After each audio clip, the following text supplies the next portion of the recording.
What's going on, everybody? Happy Monday and welcome to a brand new episode of Nonsensical Nonsense. Hopefully, you guys had a good weekend. Football fans got to enjoy some football. If you were like, I want to talk football. I sat around all day and watched football until I started kicking Cam's ass in football on Xbox. And why will not let me? And there it is. I did add him. I think you'll drop them back down. I think we tried to add him at the same time, so we just double clicked him. Right. What up, bro? What's good? How y'all doing? Welcome. As I said, I'm Glick. We got Tony D in the house as always. We got my man Smoke in the house. It's Monday. You know Smoke's going to be here with us acting up. If you guys aren't already, go ahead and check us out on all social media. Facebook, Instagram, Twitter, and TikTok. Don't forget you can join us live every Monday, Wednesday, and Saturday on YouTube and Twitch. And if you can't join us live and you can't hang out in the chatter's box, that's okay. We got you covered. You can always listen to us whenever you want, however you want on Spotify and everywhere you listen to podcasts at. Sound of that. All at Nonsensical Nonsense. So give it a little search in your search box. Give us a follow, give us a like, give us a listen. And if you like what you hear, tell a friend, because sharing is caring, says Care Bear Jeff. Fucking Bob Ross over there yesterday. What's going on, Chris? What's up, motherfucker? Chris Ignition. I see that shit. Appreciate it, girl. Appreciate it. Painting the walls purple yesterday in his house. I really hope that was his kids' bedroom. Not just like the living room. Yeah, you back for vacation. I know you was on your trip, man. Hope you enjoyed yourself. Jeff was. I know somebody missed you. Jeff was Snapchatting. Get on over there. I'm talking to Chris. Not the ghost on your wall. Yeah, I was like, who the fuck are you talking to? Did he move back there now? No, Jeff was Glickmas Pass. I like that. Yeah. Jeff was sending snaps to Tony and I in our group chat of him. He bought an electric spray painter with a paint sprayer, which is a really cool tool to have if you're painting a lot. Mm-hmm. I just really hope that was his kids' bedroom or his daughter's bedroom, because it was like a light purple and it wasn't just like a living room or some shit, or the kitchen, or even the bathroom. It wasn't a Prince purple. It was an awkward purple. Yeah, it was an awkward purple. Like even a bathroom, that purple could work in a bathroom or the kids' bedroom, but that's about it. But I was, as I said, I spent the day watching football, and when I wasn't watching football, I was kicking Cameron's ass in football on the Xbox. Nice. Salute the killer Cam, man. Yeah. Cam. I don't know what you had planned for the night, but I want to let you go through it because you already know what the fuck I want to do. I'm gonna tell you, like Cedric the Entertainer on Be Cool. You already know what I'm going. No, that was Andre 3000. You already know what I want to do. What do you want to do? Talk football, damn it! It's football season. It's week 2. Well, if you'd actually let me talk and do an introduction and hold on to your panties, or your manties, if you will, I was going to say manties. What a wild Sunday it was as I was trying to work my way into football, because Jesus H. Christ. The Miami Dolphins were getting their asses handed to them, 28 points in 12 minutes and won. Mm-hmm. The New York Jets. Thank you very much. First and foremost, here, real quick, and I'm not making excuses. I'm just going to say what it is. Sure. The New York Jets did not beat the Cleveland Browns. And if the Cleveland Browns do not fire that offensive coordinator after 2 weeks of bullshit, I'm done this season. Is it that's how I felt last week, because we should have beat Baltimore. You cannot win a game. You should, when you're up 13 points with less than 2 minutes to go in a game. Yes. And with the defense we have on paper, you win. You might even score again. But I agree. For 2 weeks now, we've been getting killed in the secondary because this fucking defensive coordinator is putting our corners and our safeties and everything like that. They're giving receivers 10, 15-yard cushions with nobody on them. Because they're going to go long. They're down there long. That's why. They're going to go long. They're not going long, but they're giving them long shots. If you're up by 2, you said 2 touchdowns with 2 minutes left, correct? No, they were doing this the whole game. Okay, that's different. That's different. Yeah. Gotcha. And they did it all game last week when Carolina came back and almost won the game on an 80-yard touchdown pass. It was the same exact play that y'all ran for that 66-yard touchdown pass because they're giving them 10, 15-yard cushion. I want to give a shout out to the coach of the New York Jets because he's ready to talk shit, and I'm with him. Yeah. So after 2 weeks of this goddamn defensive coordinator, he needs to start looking for another job because we got a short week and we're playing Pittsburgh this week. And if they play on defense like they did this week, Pittsburgh is dog shit, and they're going to smoke us. Right. So, but yeah, I mean, there was a lot of wild games yesterday, man. And even Arizona, Las Vegas. Las Vegas was beating up on Arizona. For the closing of that game. So they came on after the Cowboys-Bengals game, which was another surprise football game to me. Yeah, that was a toilet bowl, bro. It was. I expected Cincinnati to win that game, but I didn't expect them to lose that bad. I mean, they lost by 3. They tried to come back, but they tried to come back, but during the game, they did not look good. I did not expect. No, they don't. They look like absolute dog shit. Cincinnati has all the way around. Wait, against Cooper Rush, who was on his second start. I agree. Yeah, I agree. Cincinnati the last 2 weeks has looked like absolute dog shit. And I was really looking forward to Cincinnati being good this year because I'm thinking Cincinnati and Cleveland, with the kind of the ups and downs that Baltimore and Pittsburgh are going through right now. On paper, Cincinnati and Cleveland, I was looking forward to the two of them running the AFC North. 100% agree. I 100% agree. But now I'm like, the AFC North is a complete fucking dumpster fire. We've turned into the NFC West. NFC West right now. Or not the NFC West, the NFC East. We turned into the Giants, Cowboys, Commanders, and Eagles. well, I expect Cincinnati Bengals to get their ass bust by the Jets next week when they come to East Rutherford, just like Cleveland did. Got their ass bust yesterday. Well, then we're going to bust Pittsburgh's ass too because we're just going to spank that whole division. We're going to spank all them boys. Baltimore was lucky because it was week 1 and the play calling was a little suspect. Yeah. Flacco, he didn't, let me tell you something. Look, I did not expect he's a Super Bowl quarterback. He can manage a game. Yes, he is. That's what was killing me watching that game was that defensive coordinator and his shitty play calling was making Joe Flacco look like Tom Brady in the Super Bowl. And Joe Flacco is not that good. Yeah. Well, you know what? You can hit open receivers, man. I can hit open receivers. Yeah, any one of us three. Any one of us three can hit open receivers all day. Yeah, I hit open receivers all day. I'm left-handed and I'll throw with my right hand against that Cleveland secondary. Yeah. I'll throw my right hand against that Cleveland secondary and still complete passes. And I'm left-handed. Send an email. Tell them to get their shit together.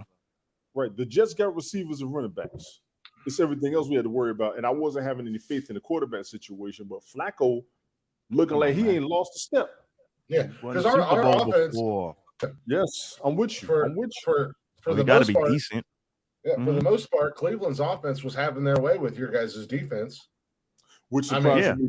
The defense is normally good, but they can get ran over. Yes, we have seen that happen. They got ran the fuck over. Nick Chubb was running motherfucking sauces out. Well, he usually does that. Well, it's not like he doesn't do that to every team. No, it's not I don't take it personal. No, he does that to everybody, basically. That's like somebody making a big deal out of Derrick Henry stiff-arming somebody into the 45th row of the stadium. It's like, hey, he does that that's business as usual. 6 times a season. That's my starting back tonight. Let's go, Henry. Some points, baby. See what he's going to do. Like I said, it's going to do. They keep double teaming him. They double team him and he slows down. He hasn't really been the same. He got his money. He first had those injuries, and him and Najee Harris are the same size. Najee Harris did look kind of good yesterday, even though he didn't get big numbers. He looked all right. Tony Pollard, running back, should be drafted by anybody listening. Running his ass off. Running back. Well, you better switch up on your team. Don't give away all the goodies. Switch up your team up, bro. I will admit, I'm the commissioner. I already know who I want. I'm going to stick with the picks that I said, and I will do everything. You ain't wrong. However, I got other leagues I'm in, and trust me, I got eyes on all this shit. Big up to Jalen Warren for the Pittsburgh Steelers. When I did my fantasy football broadcast, they said you might want to get him, and he did good yesterday. I saw him. I saw him up in there. Big up to Tua Tagovailoa. I didn't know, bro. He's sitting on my bench. You got your old receiver back because him and Jalen Waddle both went to Alabama. I'm trying to tell you what's going on here. That knew to do something. When you go to watch the Philly game tonight, I want you to watch Jalen Hurts and Devontae Smith. They should have the same game Tua and Jalen Waddle had. They should. Quarterbacks that went to the same school. Quarterback and receiver. Who's Philly playing tonight? They play Minnesota. So what I need Philly to do is one of two things for me. I need Philly to either completely shut down Justin Jefferson or break his pinky or something, so he's out of the game. Yeah, because in my league, it's coming down to Cam and I. We have a wide. First of all, my league would destroy your league handedly. You should see the scores. My league will be your league next season if you want to. Well, y'all should have kept it at 10 plays, goddammit, and there would have been more good plays to go around. I need 50 points in your. I need 50 points in our league, Tony, between Devin Singletary and Dawson Knox tonight to come close to getting Nancy. I'm beating Rehab, and Rehab was supposed to beat me. Well, Cameron and I have a battle of the receivers tonight. He has Justin Jefferson starting. I have Stephon Diggs starting, and I'm up by like a point. I'm up by like a point and a half. Right now. I was down, dude. I was down until Aaron Jones went off last night for Green Bay. Cameron was killing me. Cameron was killing me, and all of a sudden I was just like, Cameron, because we were playing Madden. I said, Cameron, check our fantasy team, our fantasy score right now. And he's like, why? I said, just take a look at it. And there was like less than a point that separated us. And I said, I literally only need one more run out of Aaron Jones to take the lead on your ass right now. And I was trailing him all day yesterday. And right as I said that, boom, Aaron Jones picked up a like 4-yard run. And I was like, there it is. And then look at who he was playing. He was playing the Bears. What did you say? Yeah, but in week 1, they were leaning heavily on A.J. Dillon. So I was kind of nervous. Shit, they are who we thought they were. Yes. And I don't think nobody's gonna crown them this year in advance. They let Aaron control that game. Aaron Rodgers and Aaron Jones control that game, and I'm like, that's the Aaron Jones I needed this year. That's the guy I need for the next 15 fucking weeks. I need him every week. Good games yesterday though. Yeah, there was a lot of great games. You would like to make as well, being that you are in the league, and thank you for being here, bro. All love.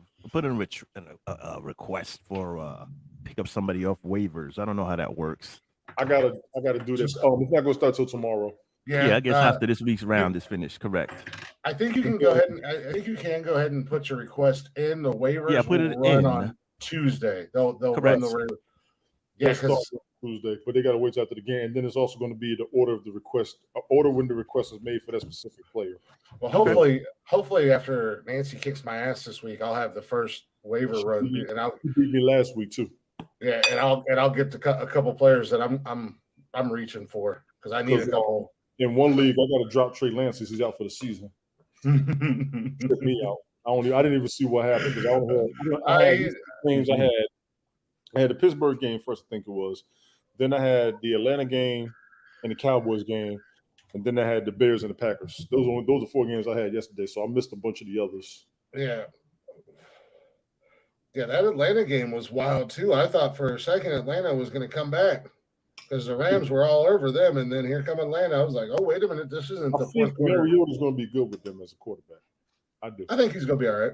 Yes, I think he's going to be all right. Goddamn. They choked, shall I say. They laid an egg at the end. They choked. Goddamn, Lamar Jackson put up almost 43 points in fantasy football yesterday. I was loving it because I have him in my league. I was loving it. I was like, all right, because at first he started out a little sluggish. I was like, great, here we go with Lamar Jackson. I'm going to have to go find another quarterback. Good thing you don't. Boom, boom, boom, boom, boom. I was like, and it did the same thing to me last week. Last week they went into the fourth quarter and he had like 5 or 6 points. And then the fourth quarter he blew up. I was like, okay, all right. Like they were already beating the Jets handedly. And I'm like, all right, well, I guess you're going to now decide to show up when you've already got the game at hand. But yeah, it was garbage time at that point. Exactly. Yeah. But I'm glad he did because I went from 5 points to like 20 some odd points or whatever with Lamar Jackson last week. Good. So, good thing you don't need him during the playoffs. He's a fucking joke. When it really counts. When the Ravens get into the playoffs, Lamar Jackson trash. is just dog shit. Just absolute dog Total, shit. yeah, he's a good regular season player. So he's great for fantasy football, but real life football in the playoffs when the shit is on the line. Well, he pays me every year. Thank you. Salute to the Lamar Jackson fan club. Keep paying me in the playoffs, bitches.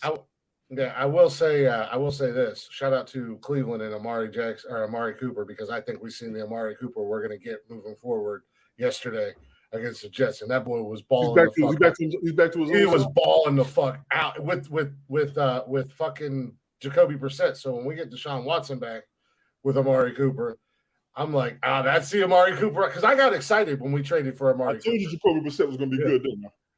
He actually did play very solid. Yeah. I mean, like he's a fantastic backup. Like like Josh McCown or Luke McCown. They're not necessarily starter guys, but they are amazing backups. And if you can land them on your team, and if you need them, that's what made me mad when Cleveland got rid of McCown, because it was like, dude knows the system, he knows the plays, he knows the book, and he's more than proven himself as a quarterback that can come in and start games and win. And I can't say anything bad about the offense yesterday for Cleveland, because the offense looked great. And I don't want to shit on the Jets, and I don't want to disrespect the Jets, because I had a couple people say, well, they're playing the Jets. And I'm like, yeah, they're playing the Jets, but we have a backup quarterback in. We have two of our starting offensive linemen out on injury. So, we got two backup offensive linemen in there. I was like, the offense looked good. I just the defense is killing me. The defense is absolutely killing me right now, because they did the same thing against Carolina. And not even, you got the lead. There's no reason to give receivers a 10, 15-yard cushion. Get on them. Hey, man. It's just the Jets. No, right? They did. I want to fly under the radar this year. Everybody, it's just the Jets. Don't worry. It's not even new offensive weapons. Yeah, mind you. It's not even that it's offensive weapons. Sorry. Well, yeah. No, that's the thing. It's like, it's not even that it's just the Jets or it's just the Panthers, because it's for Cleveland, it's the defensive coordinator. And I'm strongly considering being sick Thursday and going to the Pittsburgh Cleveland game Thursday night. And I might have to jump on the field and hit that motherfucker with a stone cold or a stone glick stunner. Glick stunners around. Jump on the field. I'm the champ. Fired. You're fired. Make sure you get it off before security chase you around the field and shit. I'm the new defensive coordinator. God damn it. Get out there. I pulled that shit from that what was that movie where the Somalian pirates took over the crew, the ship. Look at me. I'm the captain now. I am the captain now. Look at me. I am the captain now. I'm the defensive coordinator now. Give me the headphones. What's that damn movie? Damn, I forgot. Yeah, what the hell is it? I've never seen that movie. I've just seen that clip, and that kills me. Every time I saw that movie, it was kind of wild. It was good. Well, it's based off of a true story. Yep. Yeah, that really happened. It really did happen. A lot of times out there, actually. Yeah. It happens a lot. The Somalian pirates and stuff like that jumping on these cargo ships and stuff like that. Yeah, man. That's why a lot of these ships now, I mean, their crew is all armed to the teeth, and they're like Captain Phillips. Is that what it was, Captain Phillips? Captain Phillips, yes. Now, they were really doing that over there, too, where they kind of confused the shit out of me. Because I'm like, I know good and damn well y'all are not letting pirates hijack damn ships when we got submarines and battleships and all this mess going around here. I couldn't believe it. But you have to remember, these cargo ships have these cargo ships are private. They have no security. None. And they're unarmed for the most part. That's why I said nowadays, a lot of these private companies, they have security. Their crew on these ships are armed. For sure. So, it's one of those things you fuck around and find out. play stupid games, like, win stupid prizes. You know, you used to roll the dice. Am I going to get a ship that's armed to the teeth, or am I going to get a ship that the company don't really give a rat's ass about, and they're not armed and they can't protect themselves? You know? Exactly. Yeah, you got to bring Morbius with you if you want to rob a boat now, because they're armed like a mofo. Yeah, you saw that scene, exactly. right? Oh yeah.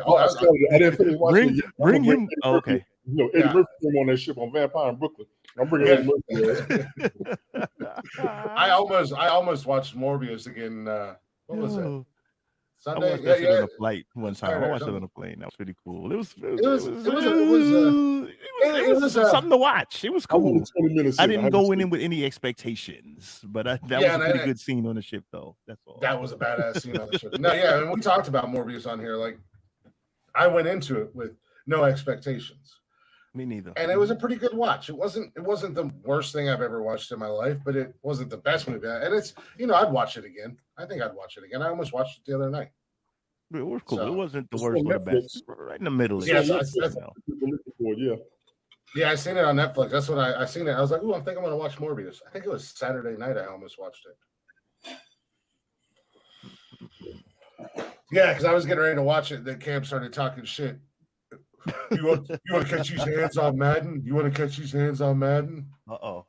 And then I had to beat him down like a redheaded stepchild. Oh, I gave him the business. I always give him the business. Yesterday, Cam was like, I got an idea. Let's just go random. We'll just go to the Bears and hit random 3 times, and whatever team we get, we'll play with them. I was like, all right, whatever.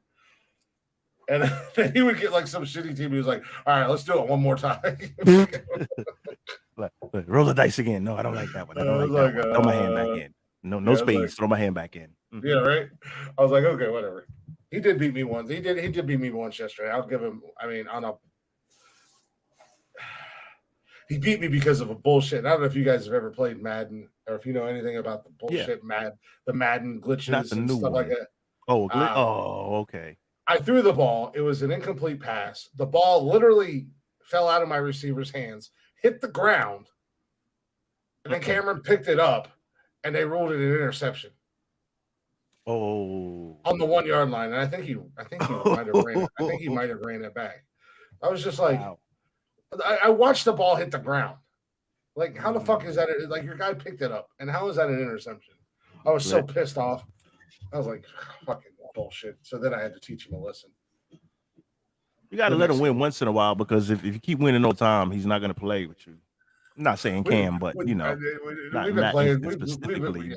Not specifically in this instance, but some people don't want to get their ass kicked every time. Dude, we've been playing. Sooner or later, they quit. Cameron and I have been playing Madden together for over 10 years, and he's seriously probably only beat me maybe 5 times. Maybe 5 times. But I will give him credit. He has gotten a lot better. He does play better. And then there's times when we're playing, and I'm just like, let me teach him a lesson. Let me show him what I'm actually really capable of when I want to play like that.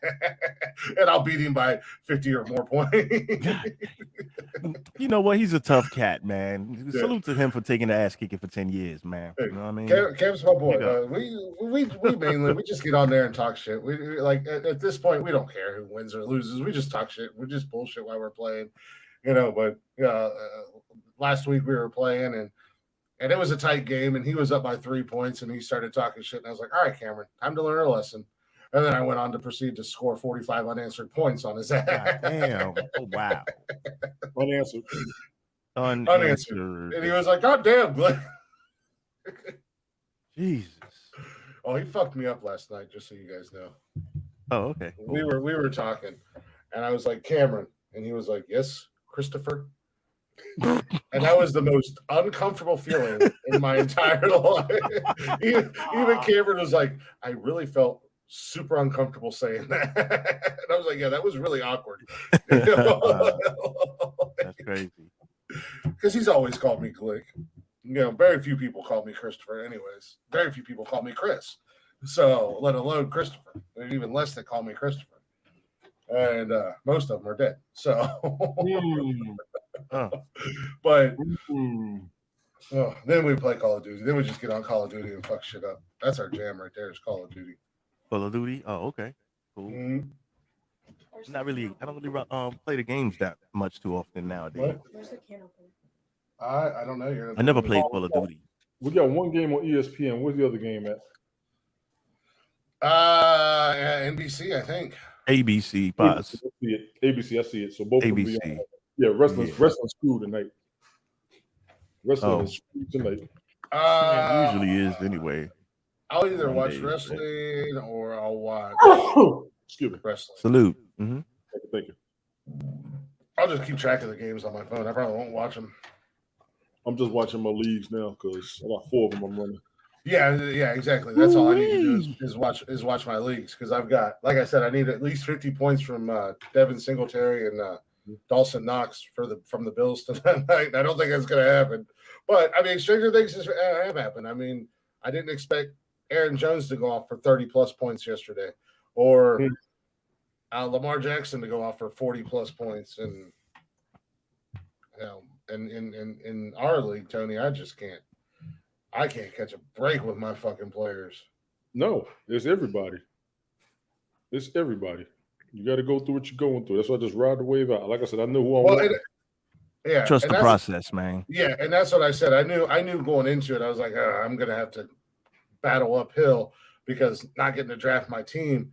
I was like, I'm gonna have an uphill battle. First few weeks, I'll probably take some L's, which I'm not used to doing, but I'll build off the free agent. The free agents, and then I also know that I know how quick people are to. Yo, what's going on, Mr. B? I know how Mr. B. What it do, homie? I'm in shock. JoJo was in the league. Speaking of fantasy football, what up, Joe? How you doing this week, man? Mm-hmm.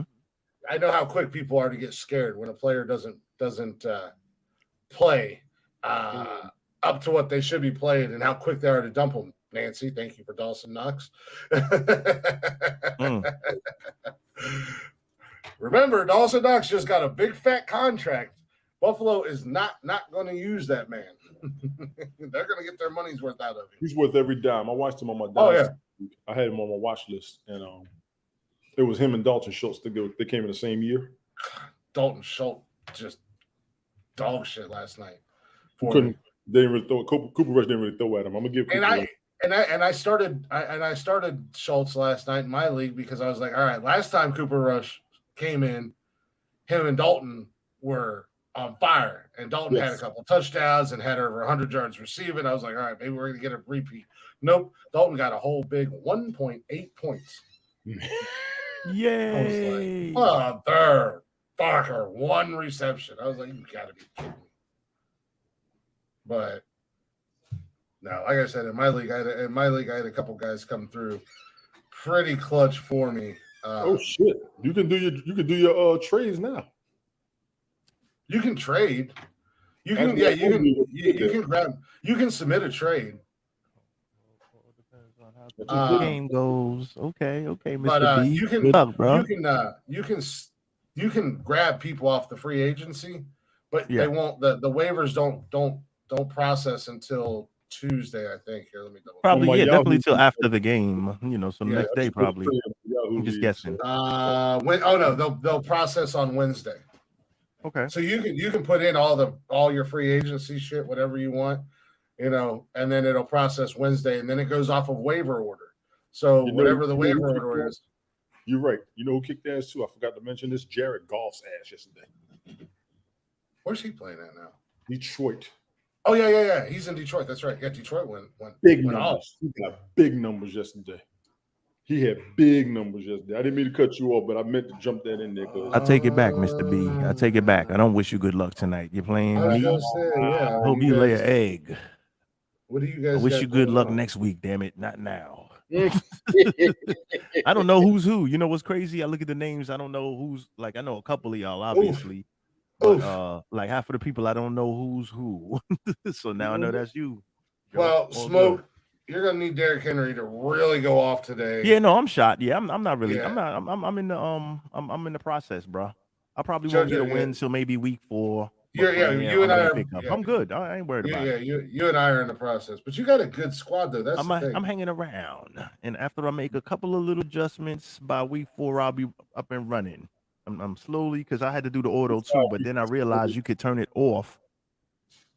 when it was into the, but I didn't realize that till like round 8. I was like, all right, oh man, you could actually stop it and start it like auto. Because I'm like, no, I don't want this person that they would think. I wanted somebody else. You know what I mean? So it's all good. You know, it's all good. I'm not making no excuses. We got a whole season. Yes, we do. It's very long time to go, bro. Did anybody watch the damn fight the other night? I couldn't find it. I wasn't able to pay for it. I didn't see the fight either. I think there was some. I saw a couple of bad reviews. Murray scared me. Yeah, I got in that ass. Yeah, Murray went to work. I was starting him. Sorry, Tony. I'm talking to Mr. B. Oh, you good, bro. Good. Yeah, I started Murray yesterday. We're shooting the breeze, so yeah. No, Cam's rolling in that league, in our league. Yeah, he got 140 points or something. Yeah, he's about to go up. He put up half the Chiefs. When you have half of the Chiefs, who else? He put 100. He put 140 plus on Ted and one against Ted last week, and he's up there too again. He's about this week he's got like 145. Yeah, he's rolling. I get Tony next week. As long as Kansas City rolls, he's gonna keep rolling, pretty much. And he has a few extra good players, but he definitely got busy in the draft. He did a good job. Yeah, who does Cam? Man? He did a good job. Yeah, Cam's got Patrick Mahomes, Edwards-Helaire, Nick Chubb, Hardman. He ain't wrong. He really does have a. He was loaded, man. His shit looked like all stars. He's loaded. He's got 3 Chiefs players. He's got Nick Chubb. He's got Jamar Chase, Waller, DJ Moore. Buccaneers defense. That goofy bastard. I told him too. I was like, "You should start Bucs defense." He was like, "Oh yeah."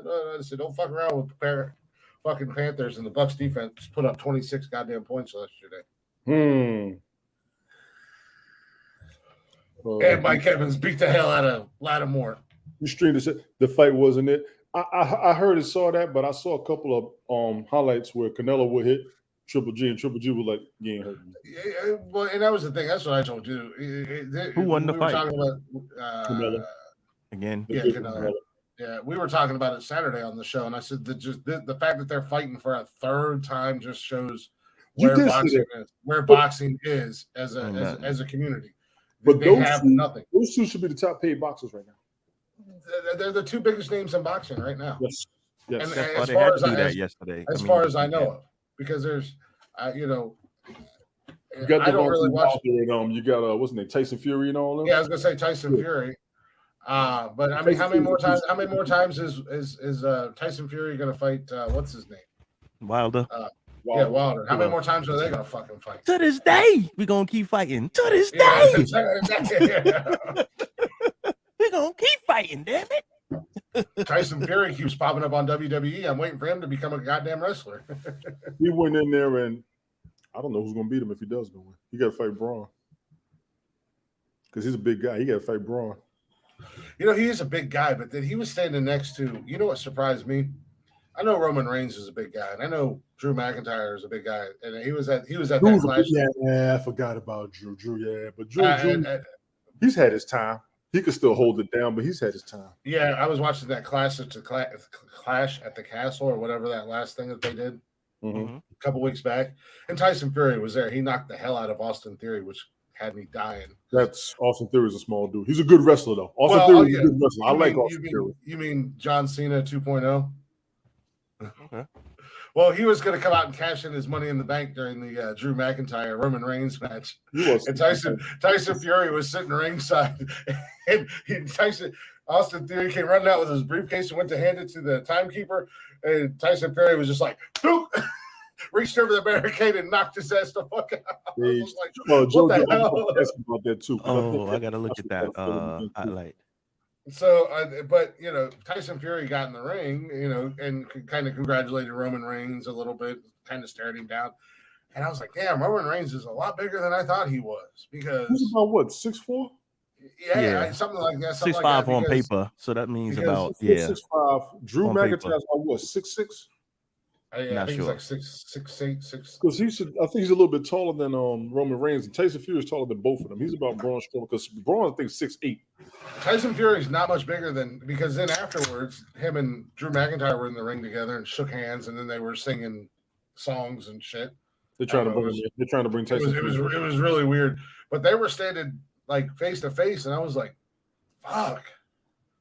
I knew Drew was a big guy, but I'm like, damn, man, Drew is damn near as big as fucking Tyson Fury. Drew's a big boys. Dude. Drew is a big dude. Mm-hmm. He's big and agile. Usyk gonna sit out for a while. Who was Usyk? I don't know who that is. Nah, homie, Usyk. No, you all sick. All of us are sick. AKA JoJo, he will forever be, and I'm going to crown him the super syllable sportscaster. That motherfucker will say some names from across the world. I'll be like, damn. What you're saying is I need JoJo. I need to pull JoJo in just to have him in the background to say some of these damn foreign ass names that I struggle with when I read the news. You want to bring him up? He will go 30 minutes talking all these fights. He can. I'll just bring him up and I'll send him the news articles, and then I'll read the article and I'll pause. I'll pause right before and then that's 20 minutes. Yeah, I'll pause right before the name, and then JoJo can say it for me, so I stop looking so damn dumb when I'm reading the news article. And I can love your mama, say mama. Foreign names. Some of them are doing. Right? JoJo be spitting them names. I be like, damn.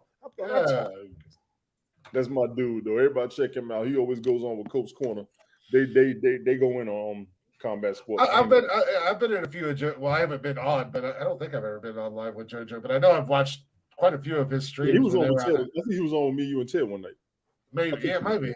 Yeah, I know I've watched. Yeah, I saw you guys on Late Night Parents on that panel one time. Oh yeah, that's right. JoJo was in there with us. JoJo was in there with you guys. But I know I've seen some of his streams and stuff like that on apps and whatnot. I enjoyed watching them.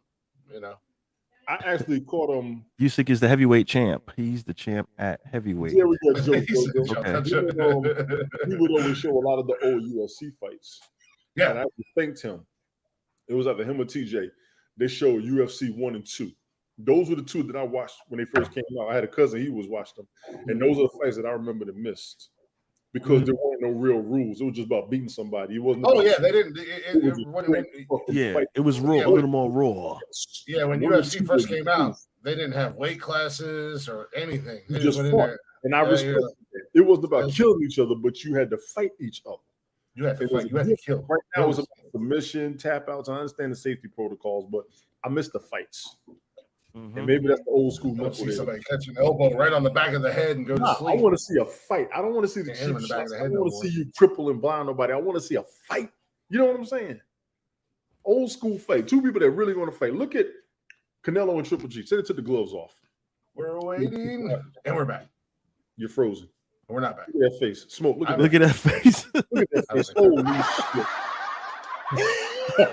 Only your mom could love a face like that. That shit looked crazy. 40 minutes. Let's watch the replay. 40-minute mark. Oh my god. Yeah, that's the timestamp on that. Which one of us was making the face? Because Tony was. It was you actually. We were still liquid. You were frozen. Oh yeah, because Tony was frozen on my end, and he was looking all crazy too. He was just like. Now you know when he had one of those. He wasn't. Yeah, it's gonna be crazy. Like bust on that scenario video. Yeah, he had one of those. He had one of those Jeff dead stares. Every once in a while, Jeff will just do that dead stare and just. Yeah, Jeff's off the chain. He's thinking. He's trying to think of things. You know, he's that's what I kind of slow sometimes. That video clip that I posted of me calling him a goat sucker. I told him, I said, you were killing me because the first time I said it, you laughed at it because it was funny. Oh, Jesus Christ, here we go again. Look, you're frozen. I was like, you laughed at it, but then I seen the hamster wheel spinning as you on. Yeah, that AOL kicking in right now. Boy. Here we go. Maybe we're back. Maybe we're back. Here's my phone for your dial-up. Yeah, right. Bang, bang. I'm about to use my damn hotspot. I'm not even lying to you. Exactly. But no, when I said that to Jeff about when I called him a goat sucker, and he laughed at first, and then he would just dead stare at the camera, and I could see the little hamster wheel inside his think box going.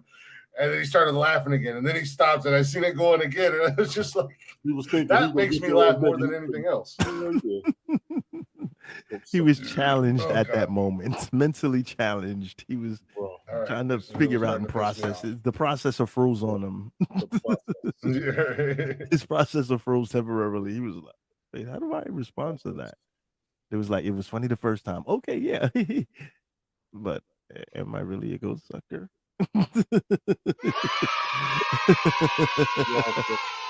You wrong for that. That was cold blooded. He said he was a ghost sucker. We used to call him in the high school. I said, Jesus Christ. Tony said, time the fuck out. Time to fuck out. That was a moment right there. That's fighting words. You should beat his ass. Oh, that's exactly what I said. You need to fuck him up. That's some bullshit right there. Yeah. Hey, you know what? You got to be quick with it. When sometimes you get that perfect opportunity and the perfect timing, and you just got to go. You can't hold it back. You know, you got to just.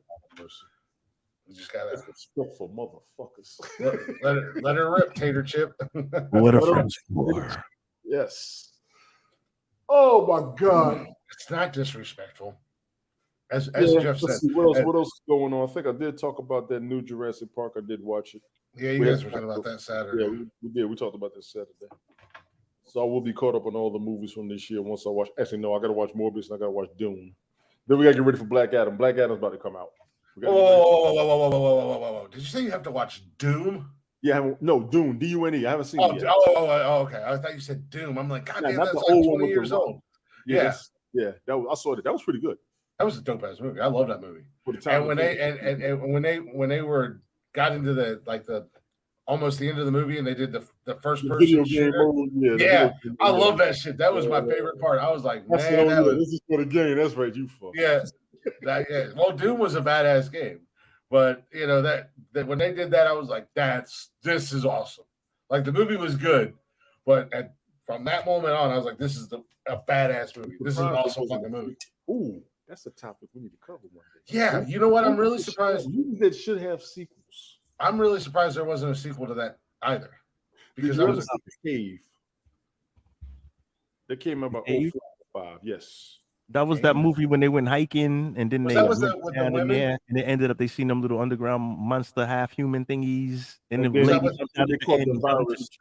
end of the movie she was walking away to the city. Yeah, I think there needs to be a sequel to that one. Yeah, that was the truck. Yeah, that was kind of wild movie, man. Yeah, that was I was actually really something that to me gave me that DVD way back in the days because she likes those crazy 2004, 2005, old school. I had rented it from Blockbuster because I was on a Blockbuster run. I wore that Blockbuster out when I was down there. Man, all the Blockbuster, man.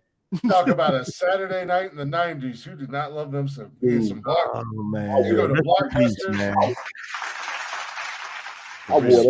I got all them damn B movies by Van Damme, Wesley Snipes, Steven Seagal. Yeah, I love those movies. Speaking of Blockbuster and Smoke, you said R.I.P. There is one Blockbuster left, still in business. Really? But did you hear what they did to it? They put in the Captain Marvel movie. They turned it into kind of like an Airbnb thing. But everything is, you can go and rent it out for the night or whatever, but it's all nostalgia. So the TV, they got a TV from like the 90s, a VCR, furniture and stuff like that. So you can relive, you know, because I mean, we're all three, and most of our listeners and viewers and stuff like that, we're all three of that generation. You know, Friday, Saturday night, it was all about you go to Blockbuster. Yep. 9 times out of 10, I know for me and my friends, we went and got pizza from one of our local pizza shops. We didn't do the big chains. We went because you always have your favorite local pizza shop. Weren't that big yet either. Back then, the big chains weren't that big yet. So that's no. When it came to pizza, when it came to pizza, the mom and pop pizza shops were still very, very, very much in play all over. Like to before this all day, these franchises started trying to kill them off little by little. But you know, to this day, two of my favorite pizza shops here in town are locally owned mom and pop styles. One pizza shop's been in business since like 56. To this day. They're right around the corner from me, and they became my best friends last year because they delivered beer. Oh yeah, you told me that about that. Yeah, that's crazy. Cheers to them motherfuckers. Last year I called them. I was watching football. I called and ordered a pizza. It was just me here. The kids were at their mom's. And the girl, took my order. She's like, "Is there anything else?" I was like, if you could bring me beer, that would be amazing." And she was like, "What do you want?" And I was like, "Whoa, time out. you can deliver me beer? She's like, yeah, we started delivering beer a couple months ago. I said, oh, bring me a 12-pack of Budweiser. And she was like, all right. You get some real beer. You get some Miller Genuine Draft and stop being. That was a game changer, man. I was like, damn, not only do they have great pizza and great subs, but now they'll deliver me beer on top of it. Woo, buddy. Beautiful. Fucked up. Sunday at your service. Yeah, right. Saturday. Any day, actually. Any day. Any day's a good day for beer and pizza. Yeah. Oh yeah, I've ordered from there before the podcast and got my pizza and stuff like that, and I order a 6-pack or a 12-pack of beer or whatever. I would just say, do they do international or long distance? Like, where's the delivery? I don't know if you want to pay that delivery charge, but you know, I'll go get a job there and you can order and I'll deliver it to you. Get a free trip out of this shit, right? Yeah, right. See y'all Monday. Right. It's Friday. I'll be back Monday. Hey, shut up. Mind if I spend the weekend? Sure. The pizza's a little cold. The beer's half drank, but oh, good. Live from New York, nonsensical nonsense. Always welcome, my man. I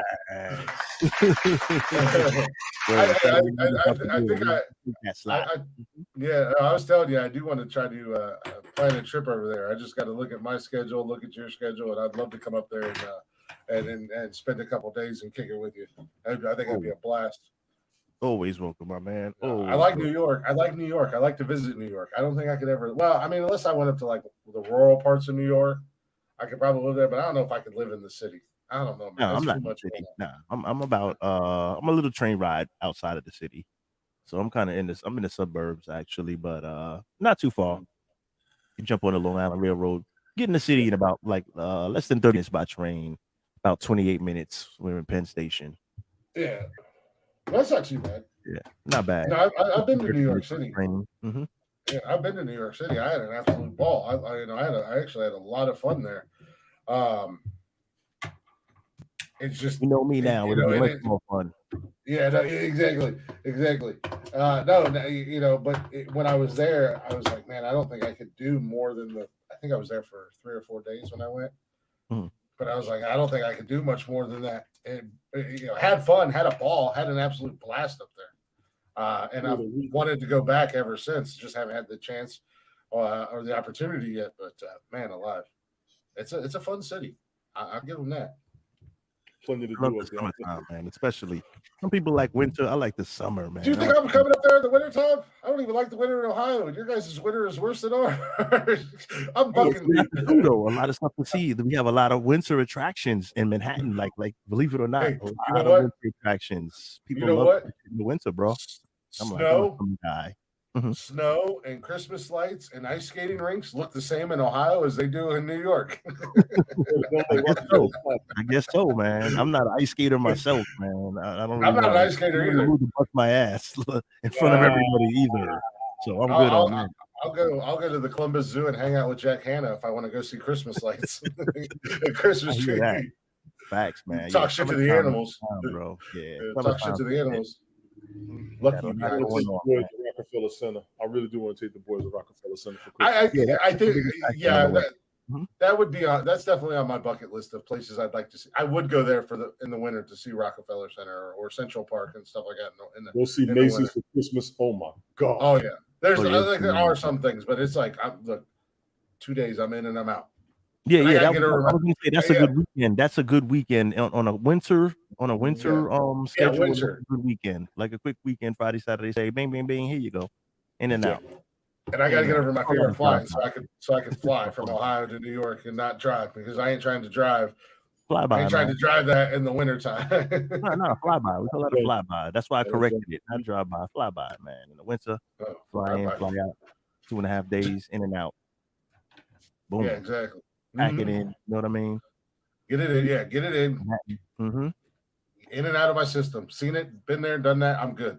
All right, I'm going home. I'll be back this summer. Yeah. I'll stay longer this summer. Yeah. You want to stretch it out in the summer because there's a lot more to do in the summertime. Well, that's the thing. I mean, New York's one of those cities where if you go there, even if you live there, you know what I mean, and you ever say you're bored, then there's something wrong with you. That means you're just in the house. That means you're a chef. Get outside. You didn't have enough money. That's why. That's the only reason why you're bored in New York. You didn't have enough money. That's all. But in the summertime, there's a lot of free stuff, bro. What? 3 weeks out of hey, how you doing? Saying hi. What up? Uh-oh, don't start that. What's up, lady? How you doing?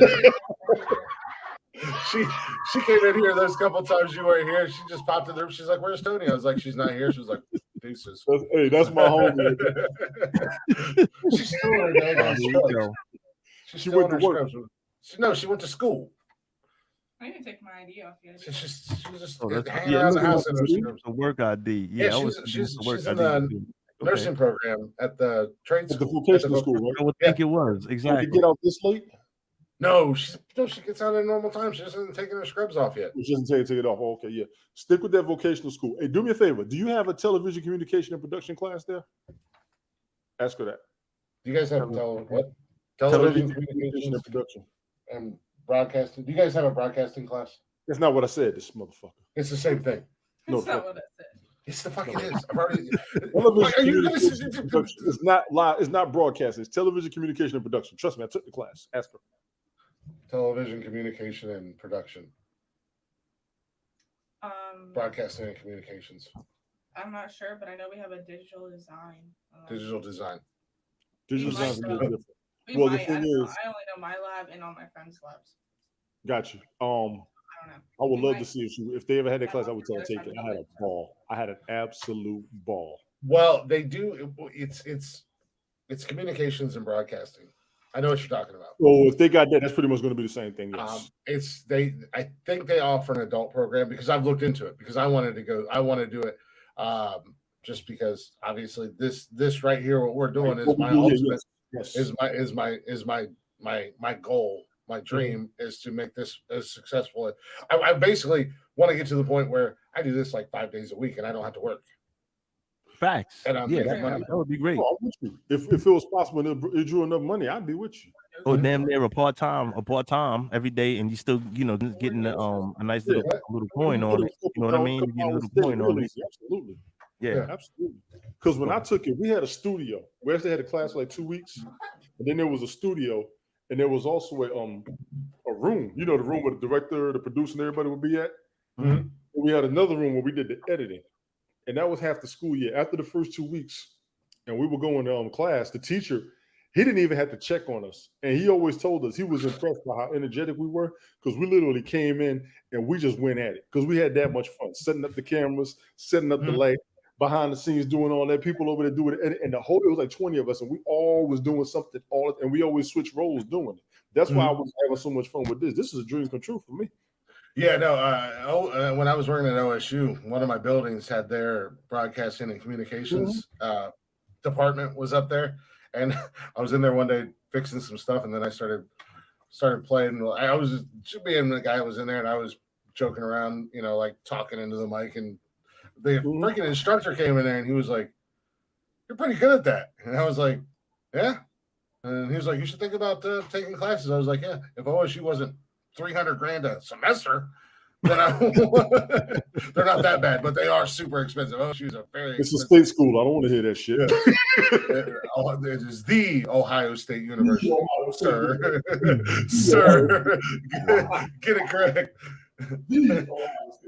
It is an expensive school to go to, and I was just like, God, man, I would like to take this class because you guys have so much. Because they have a built-in radio studio, like a full-on radio studio, and then they have a TV studio. Yes, for sure. Yep. And that's your training. You are training yourself and broadcast at the same time, so you're getting an audience in the process. You can't beat that, man. Yeah. Even the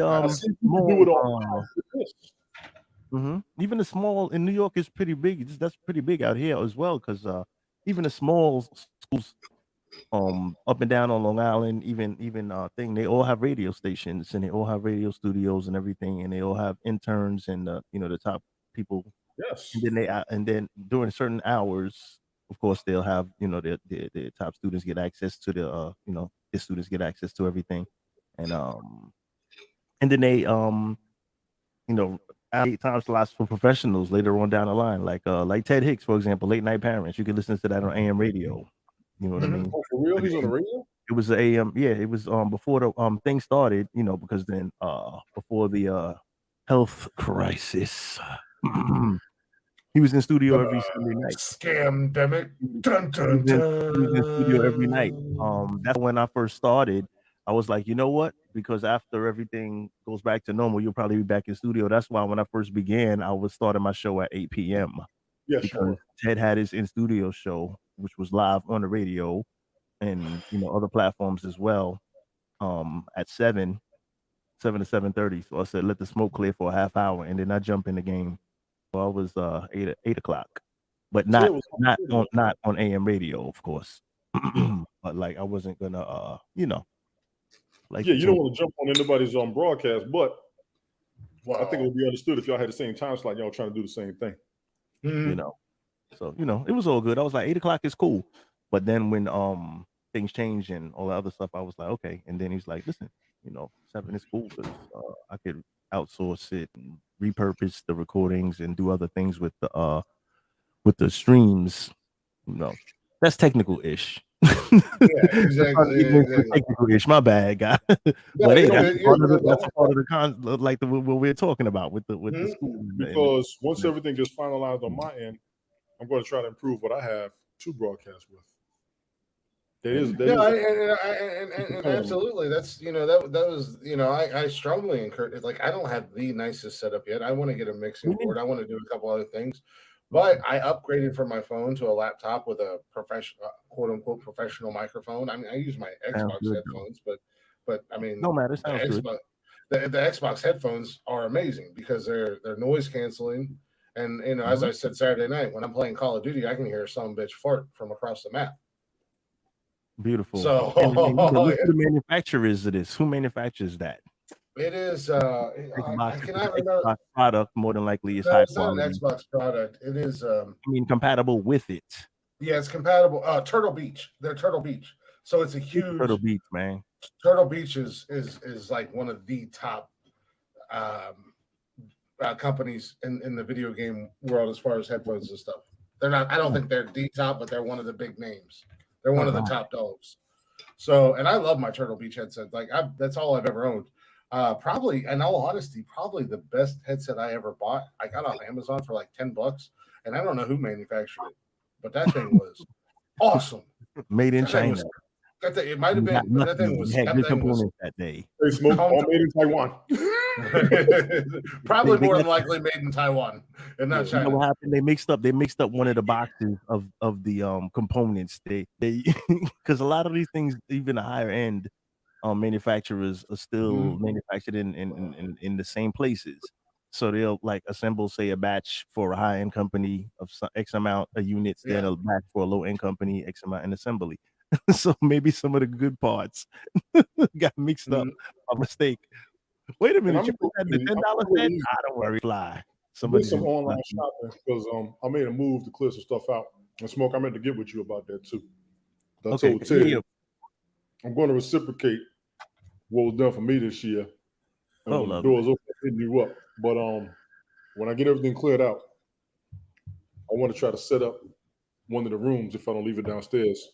Everybody told me to get a microphone and get a headset. I do plan on doing that. I've told you that, man. You have, absolutely. And I was like, I put my money to. I can't worry about that right now.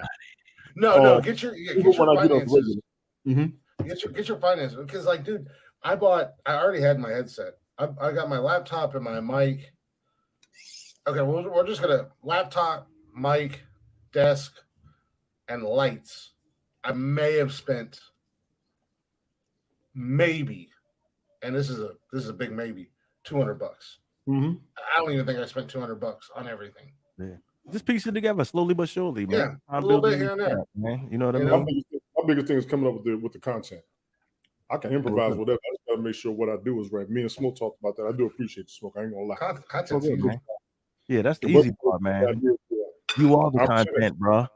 Too bad Tony's breaking one of the 10 Commandments there, Smoke. Oh, yeah, I heard that.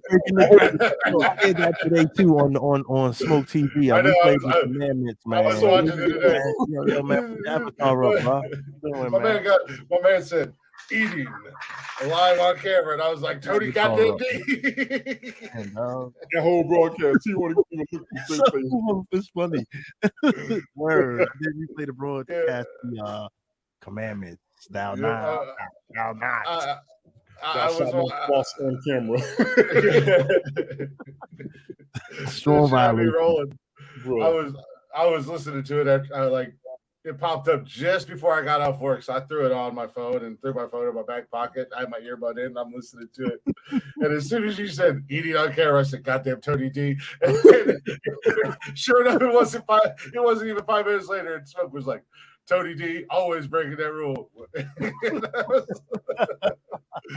I gave up on it on here because that was like one of the rules on here. Like, don't, because Jeff came on the show early on in the show, and this fool was eating he had an 8-course meal or something, and he was eating chips. Everything was super loud. I'll give Tony credit. For the most part, he's not a super loud eater. You might hear him clang his plate or whatever. But Jeff was like eating chips and and he was chewing loud too. And I'm like, bro, you know how loud that is? I believe in a well-done steak. Always remember that. All the way through. You're damn right. There's a special place in hell for you. You're on the bus. I'm driving that bus. Trust me. When you cross over and you think you're gonna praise your happy ass on up to the pearly gates, I'm gonna go in the bus. Well done, steak eater. We got a special spot for you, you son of a bitch. You're not going anywhere. Not today, Tony D. Not today. Oh man. Boy, bring that ass over here. They're looking at me over their glass like this. They're gonna look at the bus. They're gonna look at me again. My choice is here. I'm not getting over there. He eats well done steaks. No, they're gonna go. They're gonna put a closed sign on the pearly gates. Sorry, we're closed. Sorry, we're closed. Come back later. We're closed. You're not getting out of this one. You're going to hell with us, Tony. Guilty by association. Oh, that's crazy. I would laugh Smoke been replaying some videos. You a trip, dog. Oh yeah. Hey man, and just on that note, speaking of let me just throw a quick promo out there. Yeah, Sunday Night Smoke TV on Twitch TV, man, variety TV at its best. I was gonna ask you, Glick, if it's possible if maybe I air the episode out of your archives on like a YouTube or something of one of your favorite shows. Episodes. Yeah, just put it on because I just air it on my Sunday Night Smoke TV network because we like to put fun stuff in there, you know what I mean? I'm not even gonna lie to you. I don't remember 75% of our episodes. Hey, that's cool too, though. It don't matter. So I can just pick something out of it because they're all fun. Most of them are fun anyway. Like for example, I had a couple of Saturdays ago. For example, if I pull that one up or something like that, that was pretty fun. Yeah. That one or something like that. Absolutely. Because I'm gonna just get permission from content creators to make sure it's okay, so I can mix it up, have some fun, throw some different stuff on it. So it's just not only it's only Smoke on here. I hate this guy. Too much. You think they're not gonna? You already know they hate. You already know they hate us too, right? They hate this nonsensical nonsense too, right? It's all of the favorite hated people. That's what the channel. It'll be a fun channel to watch, man, because you never know what you're gonna see on it. So if you be like you see, you get the alert. Oh man, Smoke is live on Smoke TV. I'm not live. I'm just airing something, but you never know what it's gonna be. It could be your show, could be by somebody else or a totally different content creator. Absolutely. And absolutely feel free to any episode you want to grab it and throw it up there. And as a little same to you and a little reciprocation. If you want to send me the audio of any of your shows or anything that you'd like doing, I'll throw it up on our Spotify page if you want. For sure. I don't care. Man. I mean, because that's what I want to do with like the fantasy football, and I'm trying to trying to lock down. And I got to talk to Sam more about it because Sam wants to do a true crime show. And really? I told her, I said, you have to understand, That's heavy. It was a heavily saturated market. True crime and paranormal and sports, whether no matter what the sports are, wrestling, basketball, baseball, football, soccer, those are heavily saturated markets. So if I may, you may not. Even though it's no, you can't. I will. Honestly, Wakanda forever, Tony. True crime will sell. True crime absolutely will. Yes. But you have to set yourself out. You have to find a niche and be different. One of the podcasts that I absolutely love, and I have no problem shouting them out or putting them out there, because I think anybody who wants to listen to something that's a little bit different but extremely fun to listen to is Last Podcast on the Left. These guys are a trip. I'll be right back. Go ahead.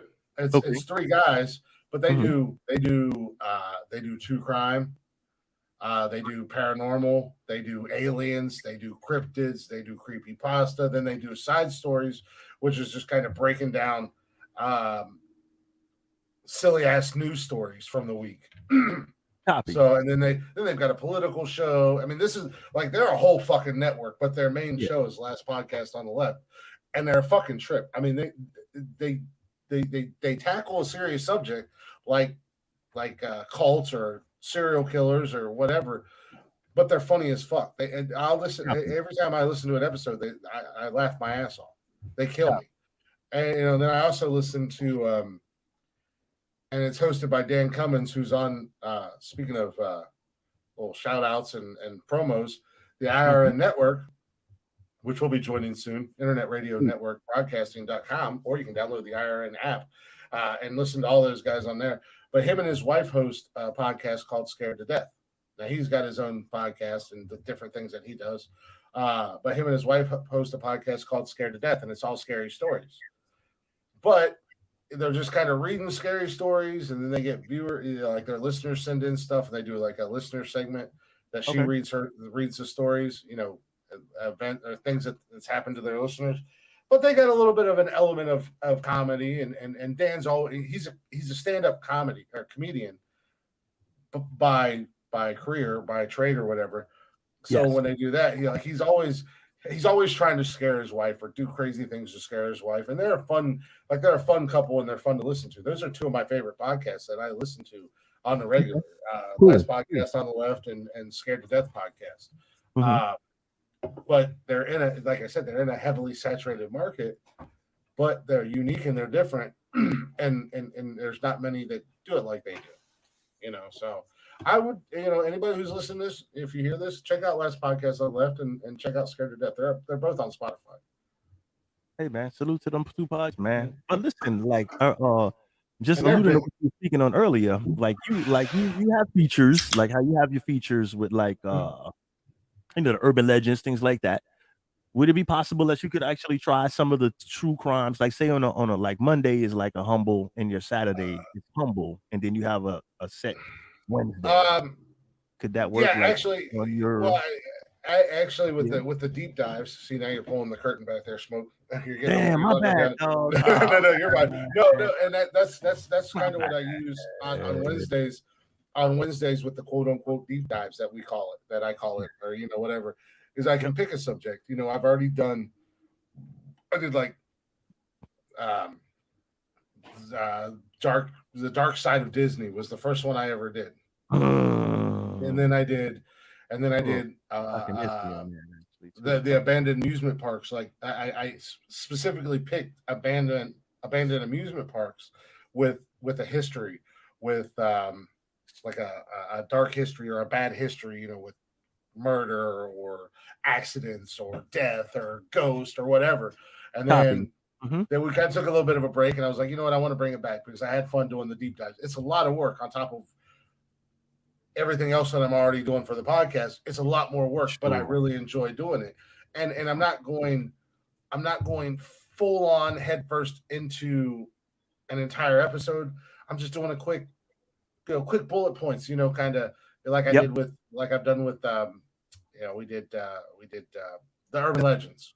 We just throw the urban legends, even with the cryptids. putting them out there, quick history, quick blah blah blah, break them down a little bit, just hit and run, and I love doing that. That's what she said. Yeah, right.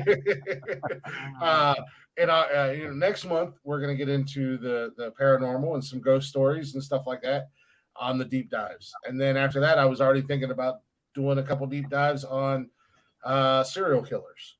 Yeah, doing a month long dive, or maybe 2 months, maybe 2 months long on serial killers. But it's a nice little, it's a fun segment to throw in there, and in the middle of everything, because nothing we do is really planned or staged, or we just come on here and we just fucking riff. We riff, we talk, we bullshit, we have fun, we hang out. At the end of the day, we're just a group of people, whether it's me, you, and Tony, or me, Tony, and Jeff, or the four of us, or it's a Saturday night and we bring everybody and their fucking mama in here. We're just kind of hanging out and having fun. Yeah, bring the mamas in here. Mama's invited. Milk invited, but only milk. Only milks.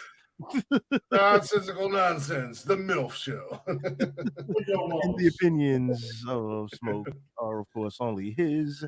I got a question. What time is it? But it's a good idea, damn it. Let's go. 7:15. 14. So it's after 6? Yeah, 7:15, 14 East Coast. So it's after 6? Yeah. About an hour. That's what I want to know. After 6. That's what I want to know. Do you have a time frame as to when you're allowed to start drinking? Like, I don't start drinking until 6 p.m. I have to start 6:01. I can drink. All right, you're watching this. Yes.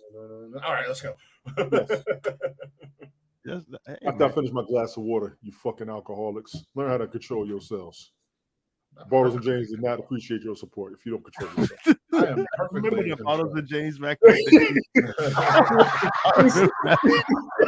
They were like, if you're under 21, that shit. if you're under 21, we do not need your support. They sit on the point, they just get up and walk away. You just walk. Yeah, I remember that, bro. Oh, that's crazy. Bottles and James. Like they had the wine cooler back in the days. And like pina colada was the shit. Anybody anywhere, if you could find a pina colada wine coolers, those were the shit. Man, it used to kill me back. Back in the day. Yeah, back in the day, you would show up to when I was in high school. Wow. And we'd go to a party. There were three, maybe 4 alcoholic drinks at every party. You had some cheap ass beer, Bush, Natty Light, whatever. Mm-hmm. You had Bartles and James wine coolers for the girls because they all loved them. Premium peach wine coolers. There was MD 2020. That Mad Dog was a never say those words again. Shut your whore mouth. Never say those words again. I know, right, Tony? And there was always Boone's Farm strawberry wine. That was for the women. But that goddamn Tony D. That MD was a mother. That MD was a motherfucker. Next to that was versus Cisco, I think, man. That MD was bad. I will never confess this again, but due to what we used to do with the MD 2020, that is why we are all going to hell. That is why that MD 2020 was a motherfucker, and it was a guarantee. It was a guarantee. Somebody, if not more than one, was going to be puking. Somebody was going to be puking. What was the mistake? Yeah, somebody was going to be puking purple, orange, yellow, or red. Depending on what you had earlier. Exactly, because you can get that MD 2020 for like $1.50 back in the day, and you would get like 30 bottles of that shit. Somebody always pulled up and just opened their toolbox in the back of their truck, and there was just bottles of MD 2020 in the toolbox. I got to college, and I was introduced to Wild Irish Rules and Thunderbird. Meanwhile, my ass, because I was working and I had a full-time job when I was in high school, showed up to the party, and I kept it locked in my truck. It was locked inside my truck in the cooler. Bottle of Jack Daniels and a case of Budweiser. I didn't share that Jack shit. Daniels in high school, you best. Yeah, I had a job. I worked full-time. You was rich.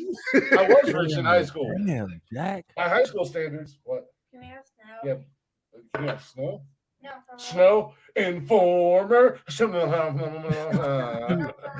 boom boom boom, yeah. What? We said I. Can I have a snack? Yeah, you know what I'm saying. Put some respect Oh on yeah, it. yeah. No. I didn't play around in high school, man. I had a specific taste. Crazy. You know, so I didn't drink that cheap ass fucking beer, and I know I'm not gonna say I'm not gonna say I never drank High school, we was doing MD 2020, and I never drank Boone's Farm because I did, and I regretted it every damn time. But you never spoke on the greatest regret ever, Cisco. Yeah, I said Cisco and MD. I mentioned that earlier. I said Cisco. That Cisco. I don't think we ever had Cisco. It's the big city version of the more quote unquote advanced version of the MD, but it came in a bottle. Like they try to package it in a nice elegant look. Oh yeah. I was from the country. We didn't have no Cisco. We didn't have nothing fancy in the country. I got told this was a fancy MD and niche, and that was brutal. My first experience, I will never forget. With that, yeah, let's just say that it was cold outside, and we were in front of Ted's house. He wasn't there actually. It was me and a couple of our other friends because we lived in the same neighborhood. We were like one of them lived on the street. So we were like in front of Ted's house, and we got our access to it, and it didn't work out too good on my behalf. I end up getting a little of the previous meal on my new winter jacket. Let's just say, Mom was not too happy about that. I'll just leave it at that. New jacket took an L. I have a very 1 week left, not even a week old. The new jacket took an L. My second year in college, which was technically my sophomore year, but more prominently, it was my second freshman year.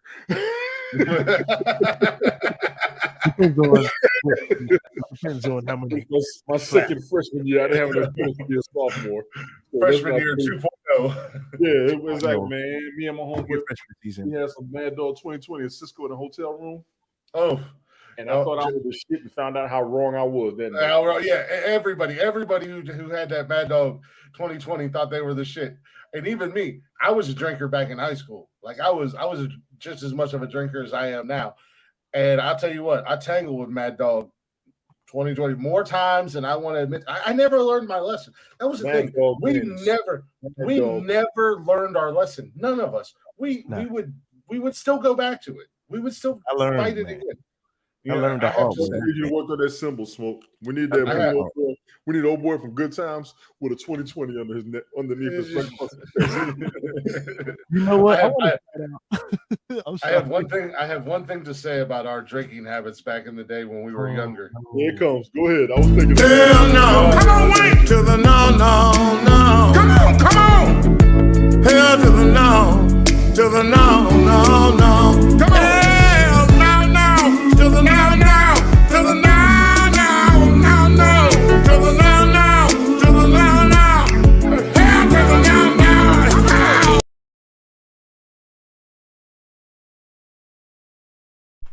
We still confessing. Some of them sins will not be forgiven. We are still confessing to this day. Salute True Armor, man. True Armor. You know, so now I ratted on myself. You know who's responsible for leaving that mess on your porch, man? Wow. Look at True Armor, man. Yourself out. Wow. My bad, dog. Blame it on Cisco. Wow. All love.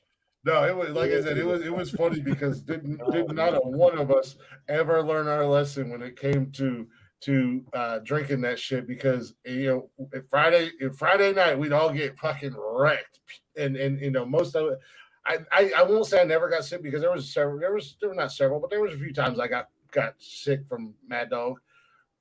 But every one of us, Friday night, sick as hell drinking that shit. But Saturday night, guess what we're doing? We're drinking it again. Hell no to the no. Hell to the no. To the no. The baddest motherfucker out there, right there. Mad Dog from Good Times. Yeah.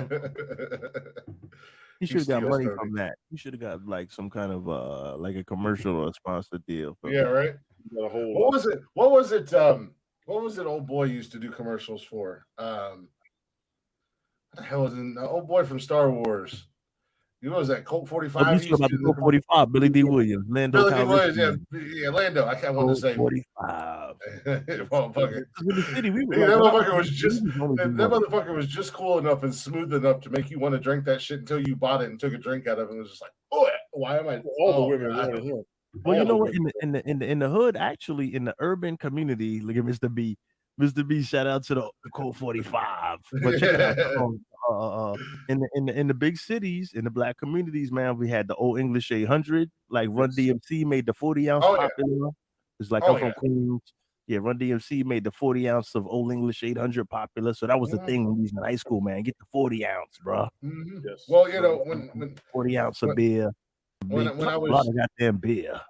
Yeah, when I was younger, before I went to live with my dad out in Podunk, you know, I grew up my mom was in the city, so I lived in the city. I lived in the projects, I lived in the hood and stuff like that. So when I got older, I still had friends that still lived there. So when I was old enough to drive, you know, I'd go back and we were and there's my big country white ass just hanging out on the stoop drinking Colt 45 and Old English with them, and it was like, why are we drinking this shit like this? So, and me sitting there with money, like I could go buy us all good beer and we could be good, but we're still sitting there drinking these 40s with the paper bag, just loving life, you know.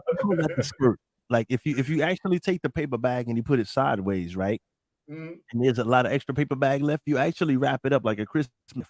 What we would do is we take the crease of the paper bag, we put the 40 to one side, we put it horizontally, we dip our fingers into the crease like we're rolling, like not kind of like you're rolling something, but you'd fold the edges so it's cleanly wrapped around your hand. It's not like a wrinkle. Paper bag. We would fit it to the bottle, so we call it a skirt. So we turn it sideways, we'd fold it like, you know, you fold the extras when you're wrapping a Christmas gift, you fold the extra paper over and make it nice and neat. So we call that the skirt, man. And shout out to Poppins back in the days, man. The coldest 40s in the USA, man. Coldest 40 ounces of beer. Poppin' Kim's, man. Merrick Boulevard. Run DMC and them used to be out there buying 40s, buy a case of 40s and just leave it on the block for dudes that's hanging out because they like bought 4 cases for themselves. Put it in the back of the Blazer. DMC had to stop all that drinking. DMC. Yeah, DMC pull up in that black Chevrolet Blazer, the one that AJ had that got OJ away. He had a black joint like that. He had one of those black blues. He pull up by 4 or 5 cases of 40s. His brothers be like, yo, D. He'd be like, yo, y'all take one. Leave one out there for everybody. Close up. They out of there. Boom. Gone. So the 40s crazy. Popular store right there in the hood, man. Merrick Boulevard. Yep, 229 Merrick Boulevard, man. Coldest 40s in the United States of America. Poppin' Kim's. How far was it from the park? How far was it from the park? It was right on Merrick Boulevard, man. You know where Merrick and Baisley intersect in that park right there? Wait, far. No. This was in LA Laurelton, Queens. Okay, so it was over in Laurelton, okay. That was in the park I'm talking about too. Yeah, I know. We was at the concert. Yeah. They had a free. They always, and that's what I was saying about summer in New York. I was telling Glick, a lot of free concerts, man. You got free concerts on Wednesdays, on Saturdays, and Sundays. My cousins would tell me how they was at Lost Boys parties, and I was like, damn. Free concerts all over the city, man. R&B on Sundays, rap on Saturdays, Wednesdays is like usually the combination. But and they're free and the time is great. So I was just telling them, Glick, summertime is great in New York because you have the free concerts and everything. And, nice. It was cool, man. Yeah, we got a lot of Wednesdays, Saturdays, Sundays, free. I want to bring my boys with me. We're gonna come up there for a week, gonna see all the family. I want to take them around Rochdale, take them out to the old house, take them to the old park. I want to take them to a baseball game. There's so much I want to do, man. Yeah, I'd like to come up there for a week. Smoke, you got to hook me up with a cheap hotel. Yeah, next summer, man. Look. I don't want to put you out for a week. Listen, next summer, we're gonna make that. I got you. We're gonna make that hot next summer. You can stay at the crib. You know, you got guest room. You got the Warriors trying to get home. Random big size mofos. Yeah, yeah, like I said, I don't want to put you out, but no, we have a stop listening to my conversations, FBI agent. You know I fucking suck, and I'm boring. Stop it. My phone keeps popping up with the, when you ask Siri or ask Google, you're like, it keeps popping up. Like my FBI agent's clearly getting super bored. So he's like, well, I wonder what kind of random dumb shit will pop up. I'm actually not talking shit. But no, we got a free concert series here over by the college, Denison, which is like a super fancy, like well-known liberal arts college or something like that, and they do a free concert series in the summertime.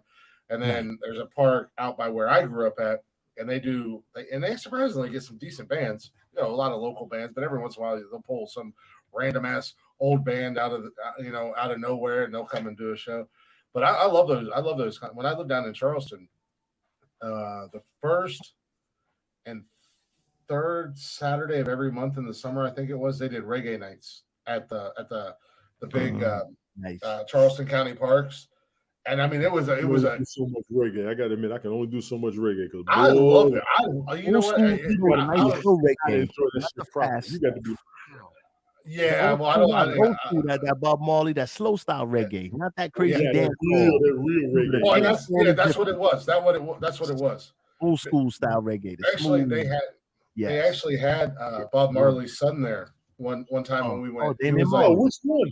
Damian Marley was probably the biggest. Damian. Maybe he was the last of the big ones. Yes, he was the last. Yeah, Damian Marley was the last of the most popular. So, but all the artists that went there was that like slow, chill, the good shit. Yes, the good stuff. And I love reggae music. Believe it or not, folks. Yes, look at me, hear my voice, see my beard. I love reggae music. The good shit. Well, we used to, I don't like that crazy shit with like mixed in with techno nonsense. That's the dance hall. Yeah, that's. I don't like that dance hall. I don't like that dance. I mean, it's catchy as shit. Don't get me wrong. It's catchy as shit. You know, like same thing.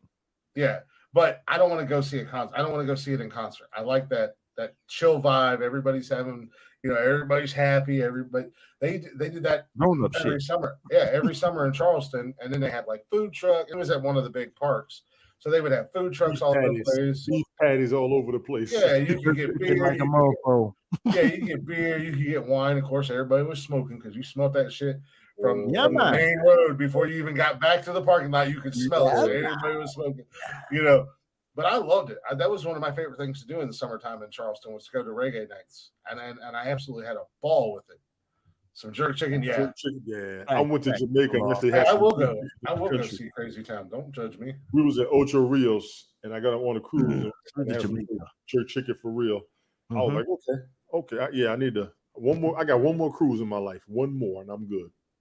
Yeah, I don't need no more than 5 days. Just one more damn cruise. Oh, good, man. We're gonna get your big ass out here next summer, Glick. We're gonna get you out here. Hey, I'm down. No, I'm 100%. I'm in. In the economy seat though, but we put you in the economy. We put you in the economy seat. Summertime, bro. I'll drive out. I'll drive out there, bro. Man, I love long drives. You need to fly on Frontier. Frontier got room. You don't got to worry about nowhere to stay. You good. You know what I'm saying? Yeah. Like I said, I don't want to put you out, but I mean, if you're down there, I'll come down there I'll come up there for a week. Like I said, I'll drive. I mean, I love long drives. I would say my favorite thing. I gotta drive. Don't worry, they won't steal your shit. It's a good neighborhood. If we stayed up there, I think we should still be on Marriott. With parking. Don't worry. Marriott's pretty much good by LaGuardia.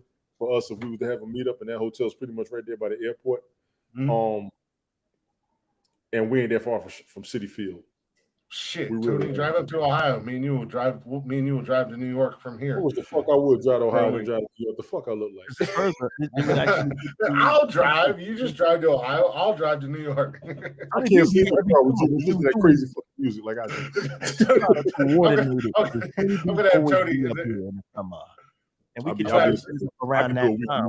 Like when Tony D come up, next year to go see his fan, we could try to set it up around that time, so I need we a could week. all be at the same time in the city. You know what I mean? So like when Tony D comes to see his family, he'll know in advance, and I can try to coordinate that, and we try to coordinate that. But we'll talk off camera. We'll try to put that together so we're all in the, you guys are both in the city at the same time. Randall Rick said the $9 That would really, if possible, if possible, if possible, I would we really gotta get our money right, Smoke. I know how much money I need when I go up there because I gotta go shopping on Jamaica Ave. I got spending money. That's on y'all. I don't need no spending money. I don't need no spending money. All I need is money to buy. Like yeah. I was gonna say all I need to do is money to buy beer. I ain't trying to go shop. I'm not really a shopper. That's like the thing. I'm not really a big shopper. Like, I haven't been shopping for real in a decade. My ass is overdue. I'm going to Dr. J's. There are 5 stores on Jamaica Ave. I'm going to spend $2,500 an hour. Just get me there and hold on for one day. It's not going to take me for the next 10 years. Listen, that's cool if you shop in for 10 years at a time. Yes. So the shit I'm going to buy is classic. No, you know what I'm saying? They got the spots are still open on Jamaica Ave. I know what I want to do when I get up there, even though they gentrified Jamaica Ave. Huh? Really? No. A lot of the stores are still open, bro. 2 years ago when I went up there and I went to Marguerite's and I saw how that sidewalk looked. Man. Well, they did that. That was old. They did that a long time ago, though, bro. Yeah, but that's how long it's been. That's how long it's been. They did that a there's some shops. I hit the business cards. There's specific shops that I'm going to hit when I get back up there. And it's on. I'm telling you, once I finish my shopping and I get my food and I give me a good nap, I'm gonna hit the family up. Hey, yo, I'm in town. We're gonna be right here. I already got an uncle that wants me to come to Connecticut. I gotta go see him. I need a week. I need a week of rental car and a couple of grand just to spend. Because I know them easy passes ain't cheap. Hey man, they don't do easy pass no more. They just look at the They did on losers. I don't know how that works in a rental car, but what they do is everything. They give you one. Everything they do is generally, they just scan the license plate and send the bill to you. So maybe if you have a rental car, they'll charge it onto your tab after the fact. Generally with they just scan. But they also give you easy passes in a rental car too. They give you one up there. So maybe they make you prepay for it because I don't know. I haven't rented a car. I think you got a register or whatever. You can ask them probably, but I know they give you one. And if I can get a decent, if I get a Traverse, I'm good. Because like I said, I already know where I'm gonna go. I know the stores I'm gonna go to. The one thing I learned about the stores up there, shopping don't take long. Just check it out. That too. Jamaican gas. Randall Rick, where you from, bro? You from New York? Where Randall Rick from? Yeah, he I don't know. Randall Rick be off the chain up here too. Oh, okay. I saw Ted just went live too. He went live with Danny Thompson. Oh, okay. They're doing the sports. Oh, yeah. Because I'm gonna do my sports thing tonight, probably. Yeah, I don't need to do all of the. Let me know. You frozen again, Glick? Oh, again. That's the serious. I know you don't got to shop. You ready to rock and roll. Don't worry. Hey, dude, stop making faces. Yeah, I'm all about hanging out. Yeah, no, if I got beer money, I'm happy because I buy random dumb shit offline, like football jerseys from movies or there's not a whole lot.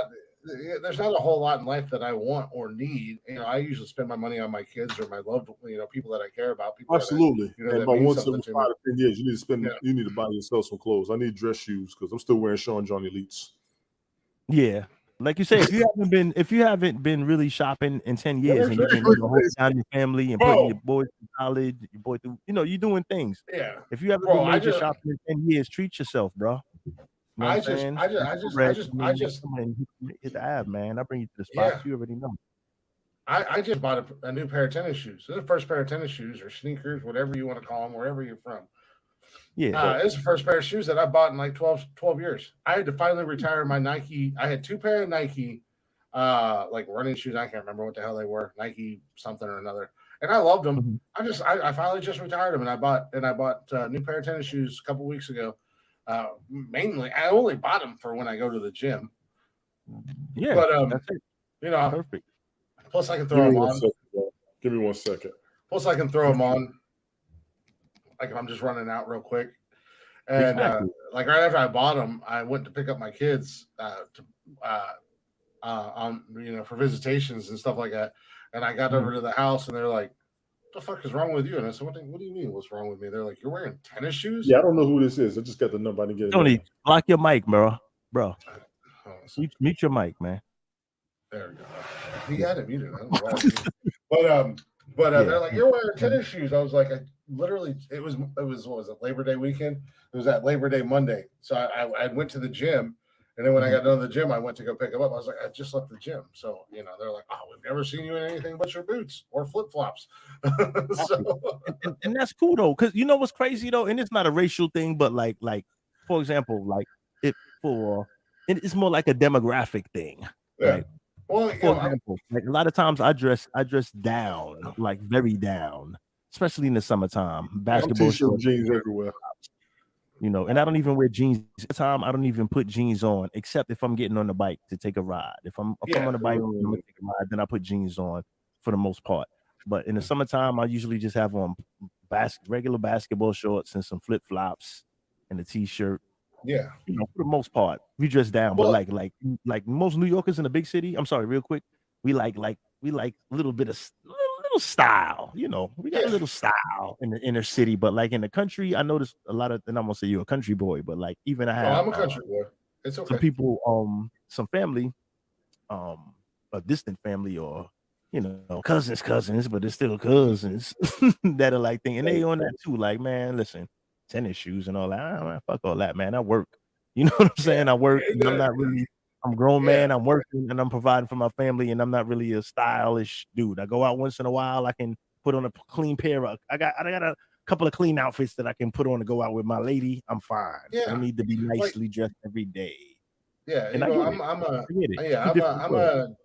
a jeans and t-shirt kind of like I try to look when I come home from work. I throw on, like, right now I got Under Armour sweat shorts on. That's my gear. On the weekends, I'll go to the grocery. I got my basketball shorts. I got, when it's cold, I got my sweatpants. On the weekends, my ass everywhere I go. If I'm going to the grocery store, if I'm going to a friend's house, whatever, I'm throwing. If it's warm out, I got my basketball shorts on. If it's cold out, I got sweatpants on. Mm-hmm. But but in the winter and the summertime, I typically wear flip flops. In the wintertime, or when it's cold out or chilly or whatever, and I can't wear shorts, and I'm wearing sweatpants, do I wear my boots with my sweatpants? You goddamn right I do. For sure. Why not? You know what it is? One thing right. Don't you shake your head at me, Tony D. We're not gonna call fashion police on you. But I try to, like, if I'm going to like I don't do much. Like I don't do much. I'm trying to start to do more things. I want to go catch some local bands and stuff like that. But like when I go to my daughter's games, when I was at the football game to see my daughter march and stuff like that, I had jeans on. I had my jeans and boots on, and I had a t-shirt. I'm a jeans and t-shirt kind of guy. I can look regular. And I have a couple nice shirts. I got my flannels. I got 4 or 5 flannels that if I need to dress up, I'm gonna wear a flannel. So you need. And I've got a couple polos on the weekend if you need to go out with your lady. Like, all right, we cool. I'm but, decent. That's all you need. As a grown ass. That's the thing. Like my button ups or my flannels, whatever you want to call them. We call them button ups. I can wear that on a date. But if it's summertime, I got a couple polos if I really need to dress up. But at the same time, if I'm going on a date with somebody, you know me. I'm going to show up in an orange fucking Timberland t-shirt and a pair of jeans and my boots, and I'm going to have my ball. Is not going to get you no yards. I'm sorry. As long as them shits is clean, that's all that matters. Yeah, it's all clean. And it's the difference too between single guys too, though. But check it out though. But if you're in a relationship, you are, and me also. But if you're single, it's different because I noticed one thing. I was at the barbershop one time a couple of years back, right? And one of the barber, he's married with he has a son, and his wife is giving him all kind of hell. So we seen this dude drive by. We sitting outside talking, just chopping it up, talking about about grown men and shit. And we seen this young dude drive by, and he pulls up because there's a store near the barbershop. So he parks. He got the music playing. He's dressed nice, clean new shit on. He's like, yo, bro, you can always tell when somebody's single and happy. He got the music playing, he bopping, he's vibing, and he's searching at the same time. Exactly. Down the street, like, let me see who I can pull up on. He dressed nice and clean when he get out the car with new sneaks. He said, damn, you can tell who's single. Because when you're single, you're looking to attract women. Also, when you're younger, it depends. Well, I won't put an age on it. But if you're single and that's your intention, I won't say everybody. I can't say everybody or all. But in the big city, these boys want to be dressed up a little nice. They want to be shining so they can attract some shorties. Yeah, exactly. Yeah, we all used to do it. Big cities. Come on, man. So it's all love, though, man. So salute to the single. Just did a ridiculous run. I'm all about trying to keep my beard looking right. I can't stand we were talking about people like looking right and dressing right. I can't stand these motherfuckers that got beards and then don't do anything with them. It kills me. And and I try to go to the barber. I don't go to the barber as much as I should. I usually try to go every 2 to 3 weeks. I'll go to the barber. I'm probably going to go this weekend because I know old man's getting a little shaggy. I need to get my beard cleaned up. I got to get my hairline cleaned up. But I try to look representable, but I'm also not going to be to the nines. Like I am who I am. I'm a country boy. I'm a country boy. That's who you are, man. At the end of the day, you are who you are. It's no wrong way to do this shit. It's no wrong way to do it. It's all about personal preference. I'm a country boy. You're gonna Max. Max. It's all about the user, man. Like everybody got their own flavor, man. You're gonna get me in a pair of jeans and a t-shirt and my boots, and I'm gonna be ready to go to any bar, any club, any restaurant. I'm gonna have a ball. What the fuck you would show up somewhere with me in cowboy boots and sweatpants? I'm talking shit. Wait. Oh, I won't wear it. Well, I mean, depending upon when we go to New York, go to the supermarket. No. Like I'm not going anywhere. I'm not going anywhere important. I'm going to the grocery store. I'm going over to like my buddy's house to watch football. I'm not going anywhere of any importance. Like if you and I was like like the three of us, we if we all get together and the three of us are like when we get together, yeah, exactly. When the three of us get together and we're going like Smoke's like I know this club right down the road. We're gonna go there. I'm gonna be in jeans and a t-shirt and my boots, and I'll have my hat on. As long as I'm allowed to wear my hat, because I know a lot of clubs. Anywhere I go, I'm looking ass the hell on. You roll with me, you good. Shit, I'll fuck you up. My big white country ass will fuck you up in the club. We get in the club and all the girls will be like, they're gonna get with you too. I'm gonna let them have yours. He's a white boy. Where'd he come from? Tony's like, hey man, I'm not gonna get you in trouble with your lady. Don't worry. I'm gonna keep them 304s off you. Like, damn, Smoke got some different clientele rolling with him. Motherfucking Smoke running around with Bigfoot. What the hell? We didn't know Smoke knew Bigfoot. he didn't want some hitters out from the Midwest. Some fucking man. We're gonna get him a sweatshirt on the back. It's gonna say Midwest flavor. That's gonna be the next that must be the guy that digs the ditches for them and exactly. Shit. That's gonna be the next hat I make when I go. Next time I go to Lids and see my man, when I go see my man up at Lids, I'm gonna get a hat that says Midwest flavor on it. Tony D. Where you from? I'm from around here. I just got off of work. Don't mind me. You don't mind. I know you're gonna come with some Cleveland gear. I know you're gonna. So it's all good. I know you definitely gonna come with some Cleveland. Tell him again, Random Rick. Sweatpants mean you gave up. Exactly. Man, sweatpants don't mean you gave up. That means you're comfortable like a motherfucker.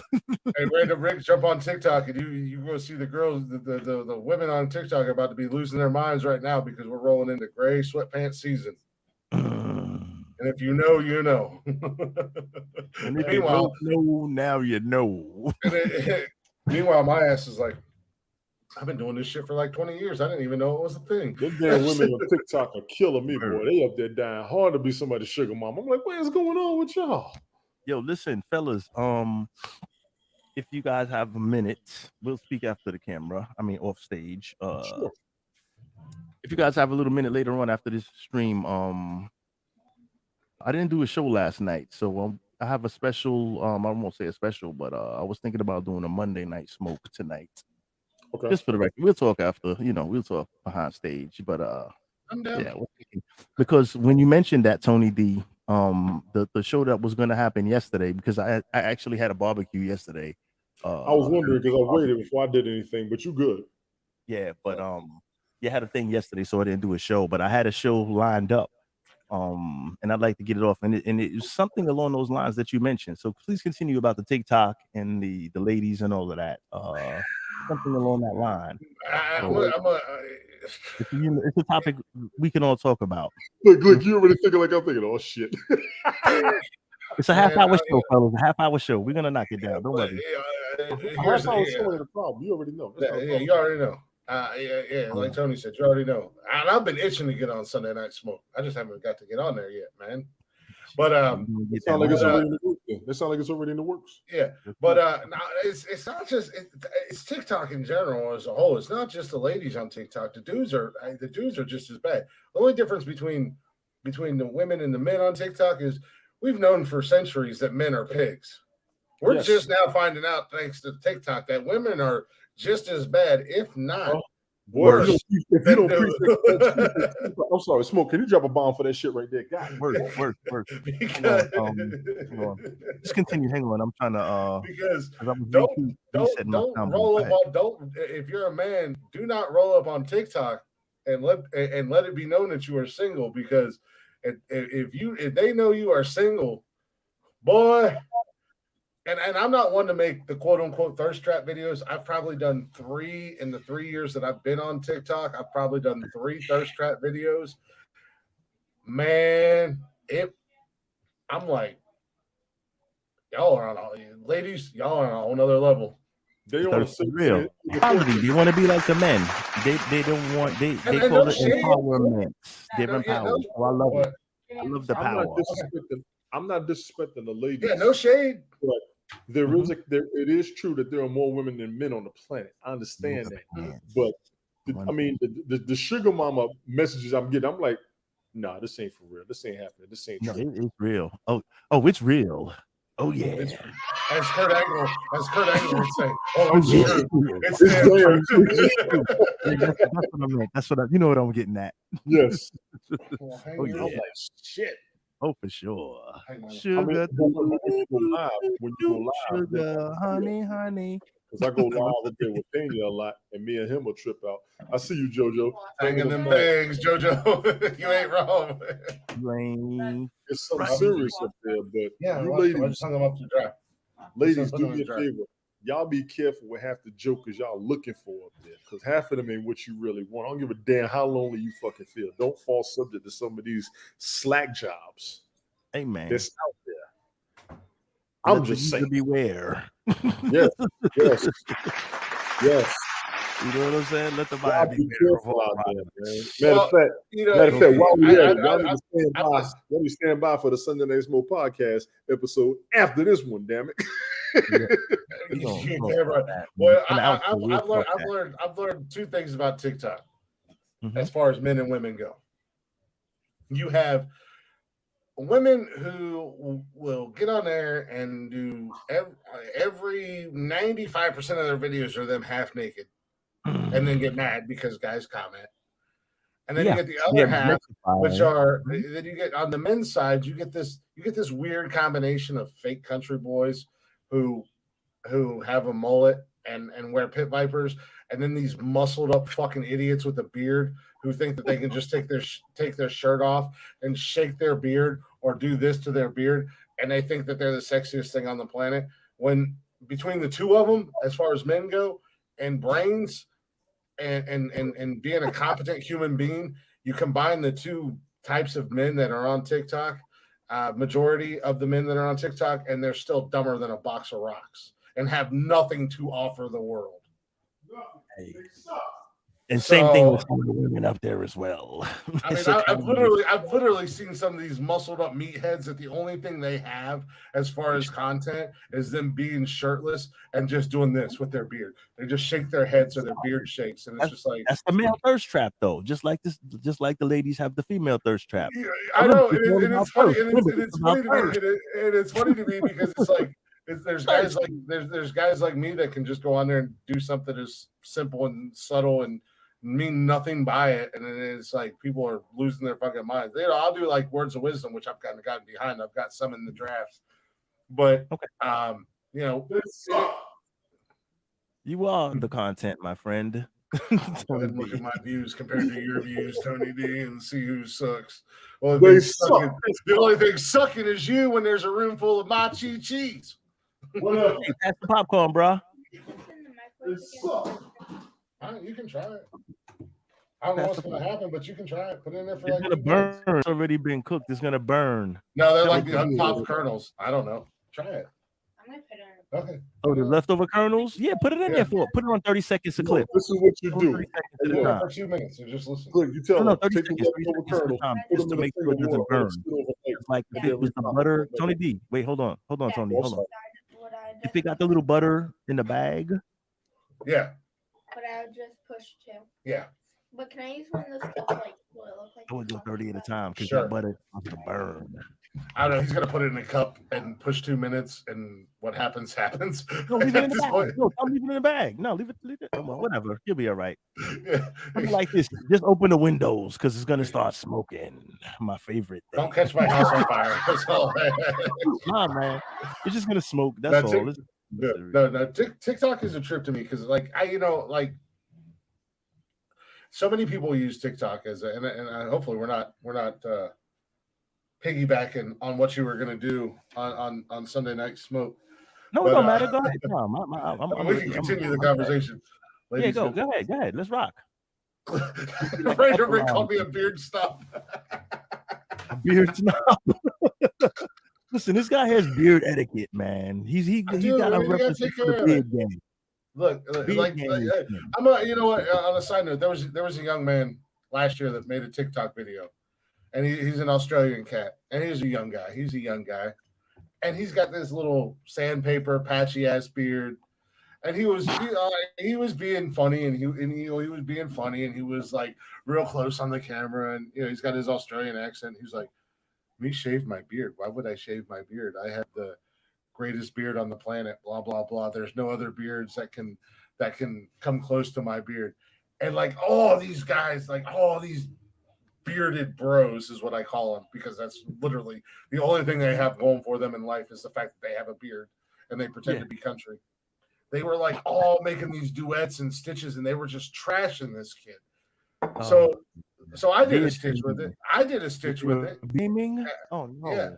I did a stitch with him, and I was like, "Hey, man, first instinct is to make fun of you, but in all actuality, I don't want to make fun of you. I like your confidence. I like what you're doing. Be patient. The beard's going to come in, And he was a big TikTok guy. He was a big creator. He had followers for days, and he messaged me, and he was like, "You were like the first guy who did not come at me as an asshole and was actually kind of cool about it." I was like, I see what you were doing. It was funny. It made me laugh. We got a little conversation back and forth in messages. I was like, I'm not gonna shit on you, dude. It was funny. I see what you're doing. You're kind of making fun of yourself. You got a little patchy sandpaper beard. I said, but give it time. Be patient. It'll come in, and when it comes in, you just take care of it. You start taking care of it. I'll grow my shit back on your ass. Look at his face. Look at his. That's a meme for when shit gets real. Look at his face. He was like, I don't know if that was between the Kanye face or the Denzel Washington face meme. That he said, got me fucked up. Got me fucked up. Got me fucked up. Got me fucked up.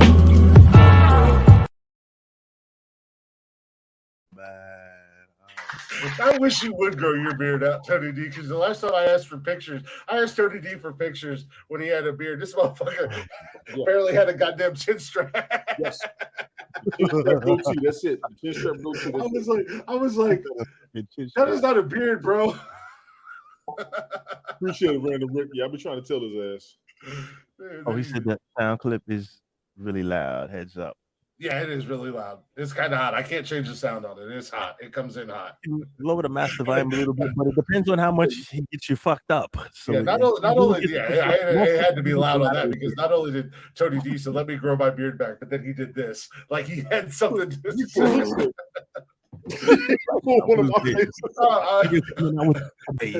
I almost want to do the Kevin Hart like. Oh shit! What just happened here? What are you saying? Really? Really, Ninja? Really? Seriously? Ninja.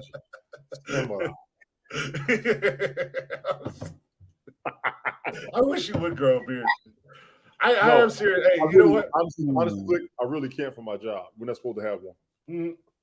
We're not supposed to have one. Oh no, I understand that 100% because that's how it was when I worked in Oregon. We couldn't have facial hair. Yes. So we could grow a mustache, which I killed the mustache game. I mean, I could do the chin strap. I could do the look. If I could get it to look like Lawrence Fishburne on Deep Cover, I would be good.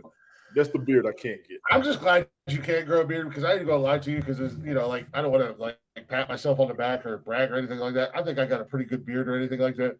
But black dudes that can grow a real nice beard, I'm jealous as fuck of. You should be because you look like shit. That Rick Ross beard or that Philly Freeway. Let me start really, with that Philadelphia. Remember the Philly Freeway? Yeah, that's how he was Philadelphia. Let me give a little breakdown on the comeback of the beard. In the 90s, the beard was very popular in Philadelphia. That's a style that certain demographic of young men rock in Philly. So that's the full beard, right? This is for the urban city shit. And then Rick Ross from Miami, he decided to adapt that look to go with his image. And then that kind of brought it into us. And I'm not saying it wasn't popular in the country with you guys. I'm talking about like the inner city as far as the hip hop community type of thing goes. So everybody started getting their beard going again. The Kimbo Slice beard. Yeah, Randall Rick. Yeah, Kimbo had a nice beard. Kimbo Slice had the beard. You know what I mean? So the beard started coming back in the early 2000s. Like the beard made a serious comeback. You know what I mean? Salute, man. R.I.P. Kimbo Slice. R.I.P. Kimbo. Kimbo was a brawler. For real. That beard and all. For real. Kimbo was a brawler, but he got exposed as fuck when he came into the UFC. Yeah, because it's different. Remember, there was not a street fighter and a trained fighter are two different fighters. Yeah, but he thought he could do it. Yeah, but he thought he could do it. And he got exposed as fuck when he came into the UFC. But no, Kimbo had a nice beard. Brock Lesnar did too. Brock got exposed. Pay me to kick my ass. You gotta pay me to really. kick my ass, boy. Not really. He wasn't winning like that. Not at first. No. Brock got exposed in his first fight, and anybody who and I was watching the UFC pretty heavy back then. Brock made a rookie mistake. Well, who the hell was he fighting? What was that? Bisping? No, Henderson. Was it Cain Velasquez? No, it wasn't Cain Velasquez. Little dude. It was one of his first fights.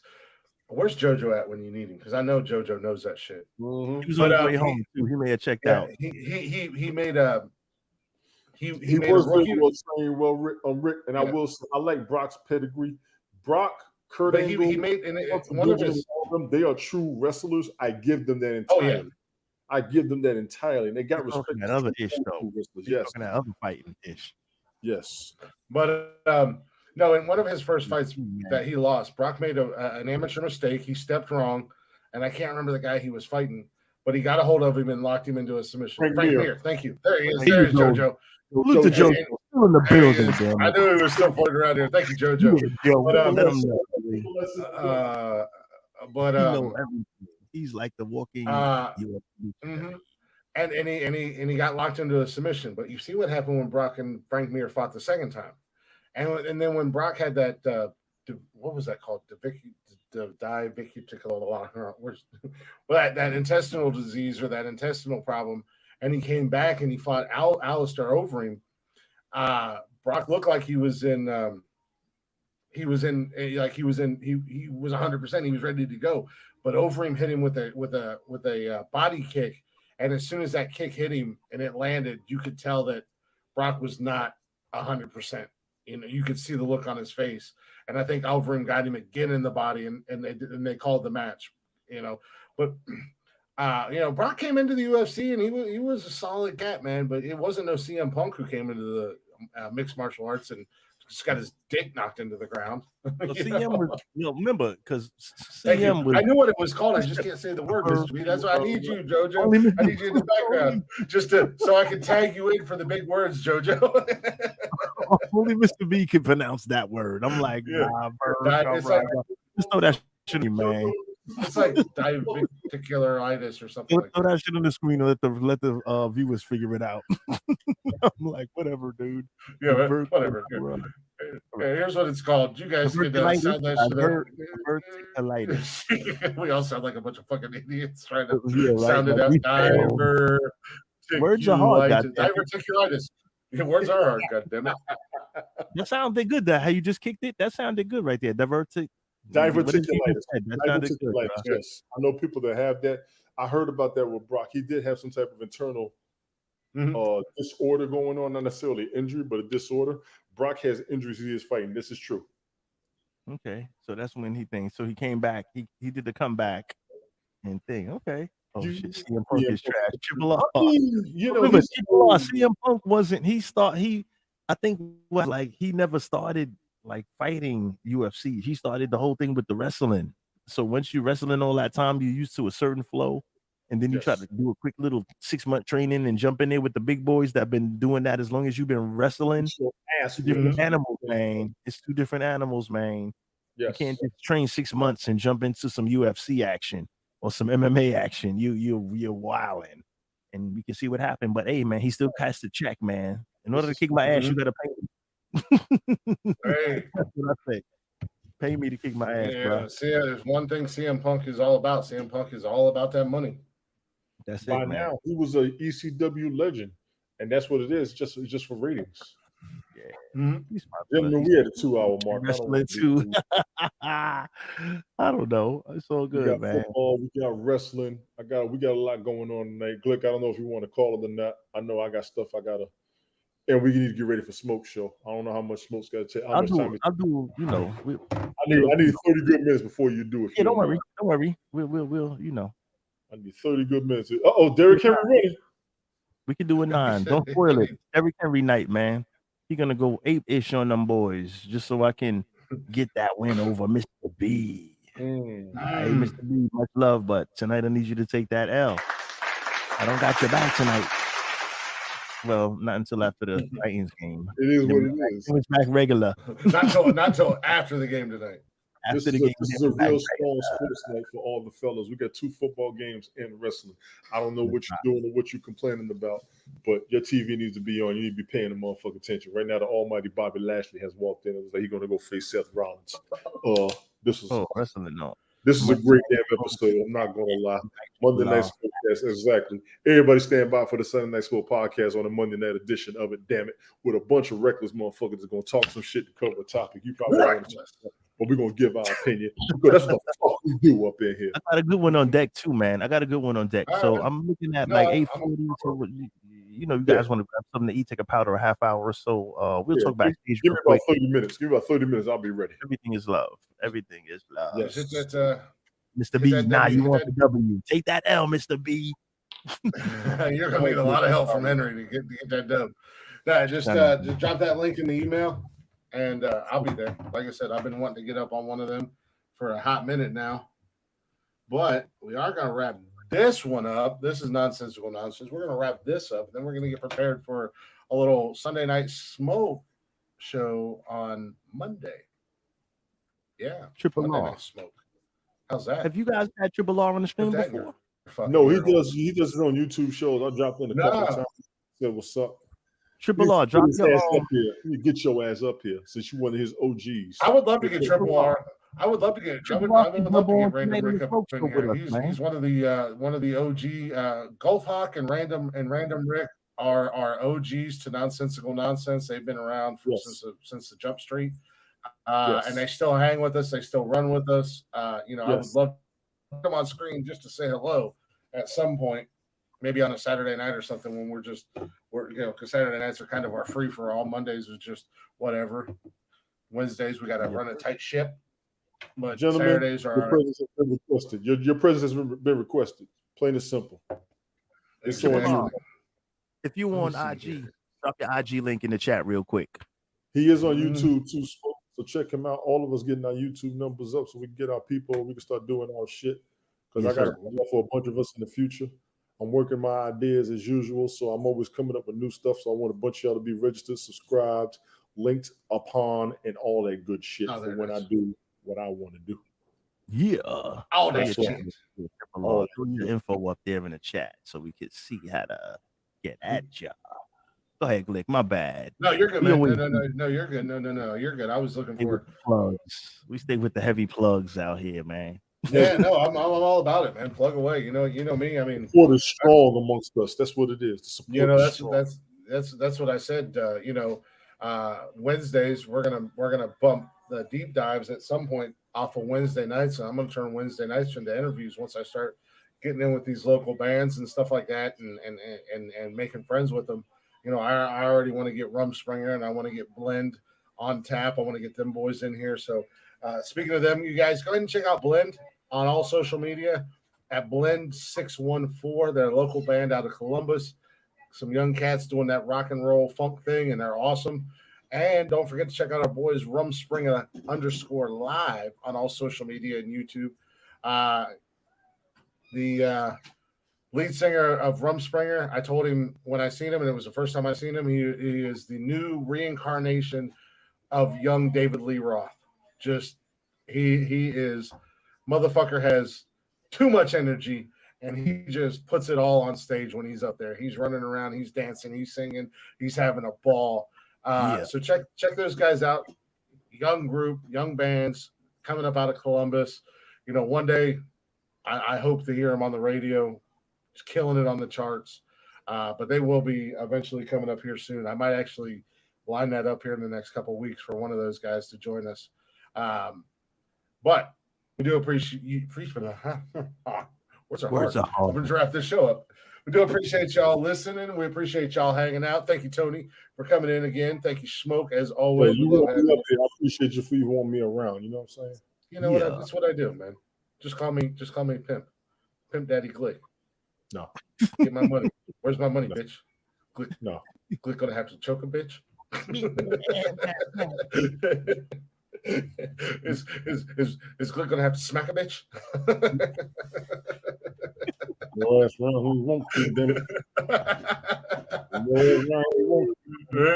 No, we do appreciate y'all hanging out. We appreciate y'all listening.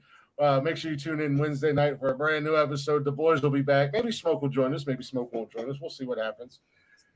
But in the meantime, speaking of bands, the first band who jumped on here and let us start playing their music and has supported us, and we support the shit out of them, our guys Blacktop Mojo. So we're going to end the show with them as we always do. Make sure you check us out. Facebook, Instagram, Twitter, and TikTok. Join us live on YouTube and Twitch Monday, Wednesday, and Saturday at 6 p.m. And if you can't join us live, check us out on Spotify and everywhere you listen to podcasts at Nonsensical Nonsense. So you can search us up on the socials, or you can go to your little Google box and type in Nonsensical Nonsense. You'll find us. Ask Siri. Ask Galaxy. Ask your mama. Podcast so good, make you want to smack your granny. There it is. Nice. I didn't even have to ask for it. That's a dead tag team right there. Give us a listen, give us a like, give us a follow, and if you be so kind, give us a share. Here's Blacktop Mojo. Check them out on all social media and everywhere you stream music at Blacktop Mojo. Show them some love. Let them know we sent you. Gentlemen, let's get some Blacktop Mojo on here.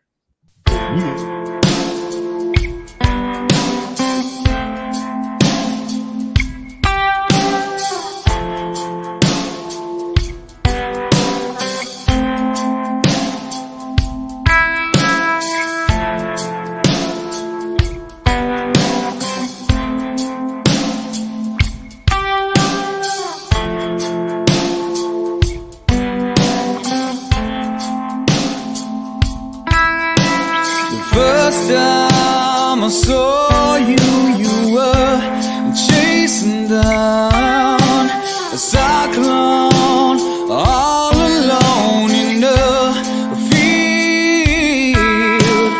Rail yards and clovers I kept rolling.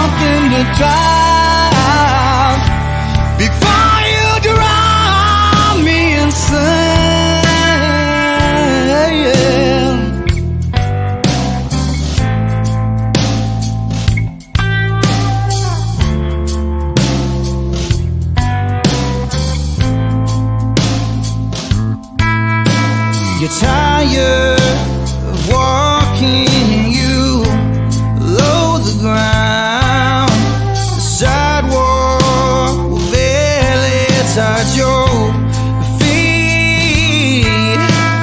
Life moves too slowly to hold you down. With ringing heads, you take it out on me. Well, settle down, I won't hesitate to hit the highway before you lay me to waste. No, settle up and I'll help you find something to drive before you drive me insane. So get yourself a car, drive it all alone. Ooh, get yourself a car and ride it on the wind. Yeah, get yourself a car and drive it all alone. Ooh, get yourself a car and ride it on the wind.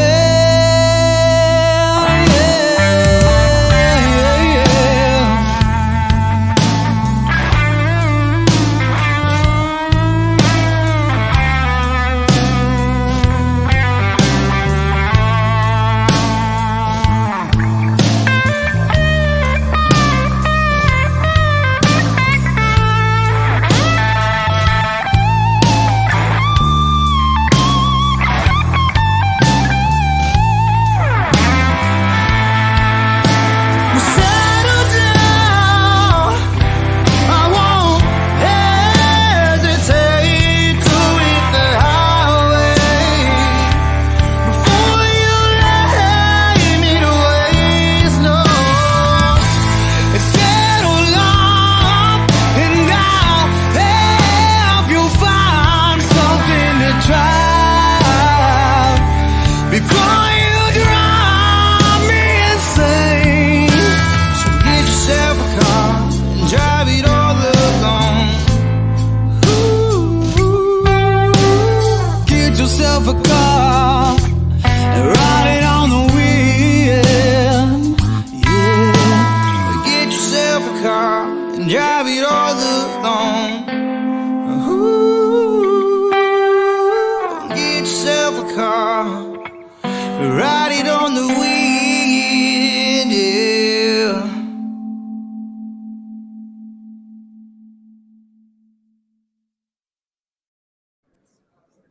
That shit's growing on me. There was nothing wrong with it in the first place, but that shit is growing on me.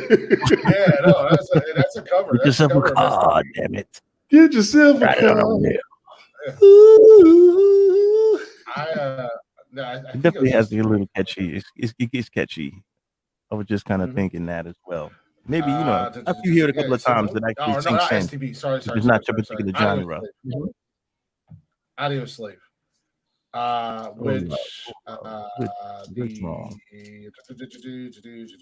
that's that 90s rock, alternative rock kind of and Blacktop Mode did a really good job. Audio Slave was a quote unquote super group. Okay. Rock, grunge, but I'm trying to see who was on the band. Chris Cornell was in the band. From Soundgarden.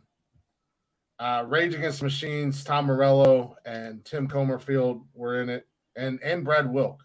So basically, you took like half of the members of Rage Against the Machine and you put them with Chris Cornell from Audio Slave or from Soundgarden, and they did Audio Slave. And I've told Tony before, and I'll tell you the same thing, Smoke. Look up Chris Cornell on YouTube. Look up Chris Cornell Unplugged on YouTube. The dude's got an amazing voice, and he does a lot of covers acoustically, like he does Michael Jackson. I think he does Prince. He does Sinead O'Connor. He does a lot of covers of a lot of songs. Unfortunately, Chris Cornell's no longer with us, but the dude had an amazing voice and an amazing sound. and Mojo with I think it was Dylan Wheeler. Yeah, Dylan Wheeler did that cover of Getaway Car, and it just killed it. They just absolutely 100% killed it. So, shout out to those guys for doing that and covering it so great. Like I said, it was one of those talents that unfortunately we lost, the music world lost way too soon. Yes. And until you listen to them, even listening to like bands of that era, Audio Slave, Soundgarden, STP, I wasn't a big fan of grunge, but I liked their sound, even though they were classified as grunge. But that's just me being a music junkie. I'm all over the place. I listen to everything.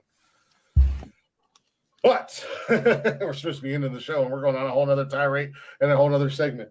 Appreciate y'all listening. Appreciate y'all hanging out. Join us Wednesday night for a brand new episode of Nonsensical Nonsense. Same nonsensical time, same nonsensical channel. Tony G. Yeah. Let these some bitches know. Some mamas. Mother major, motherfucker. Stand by.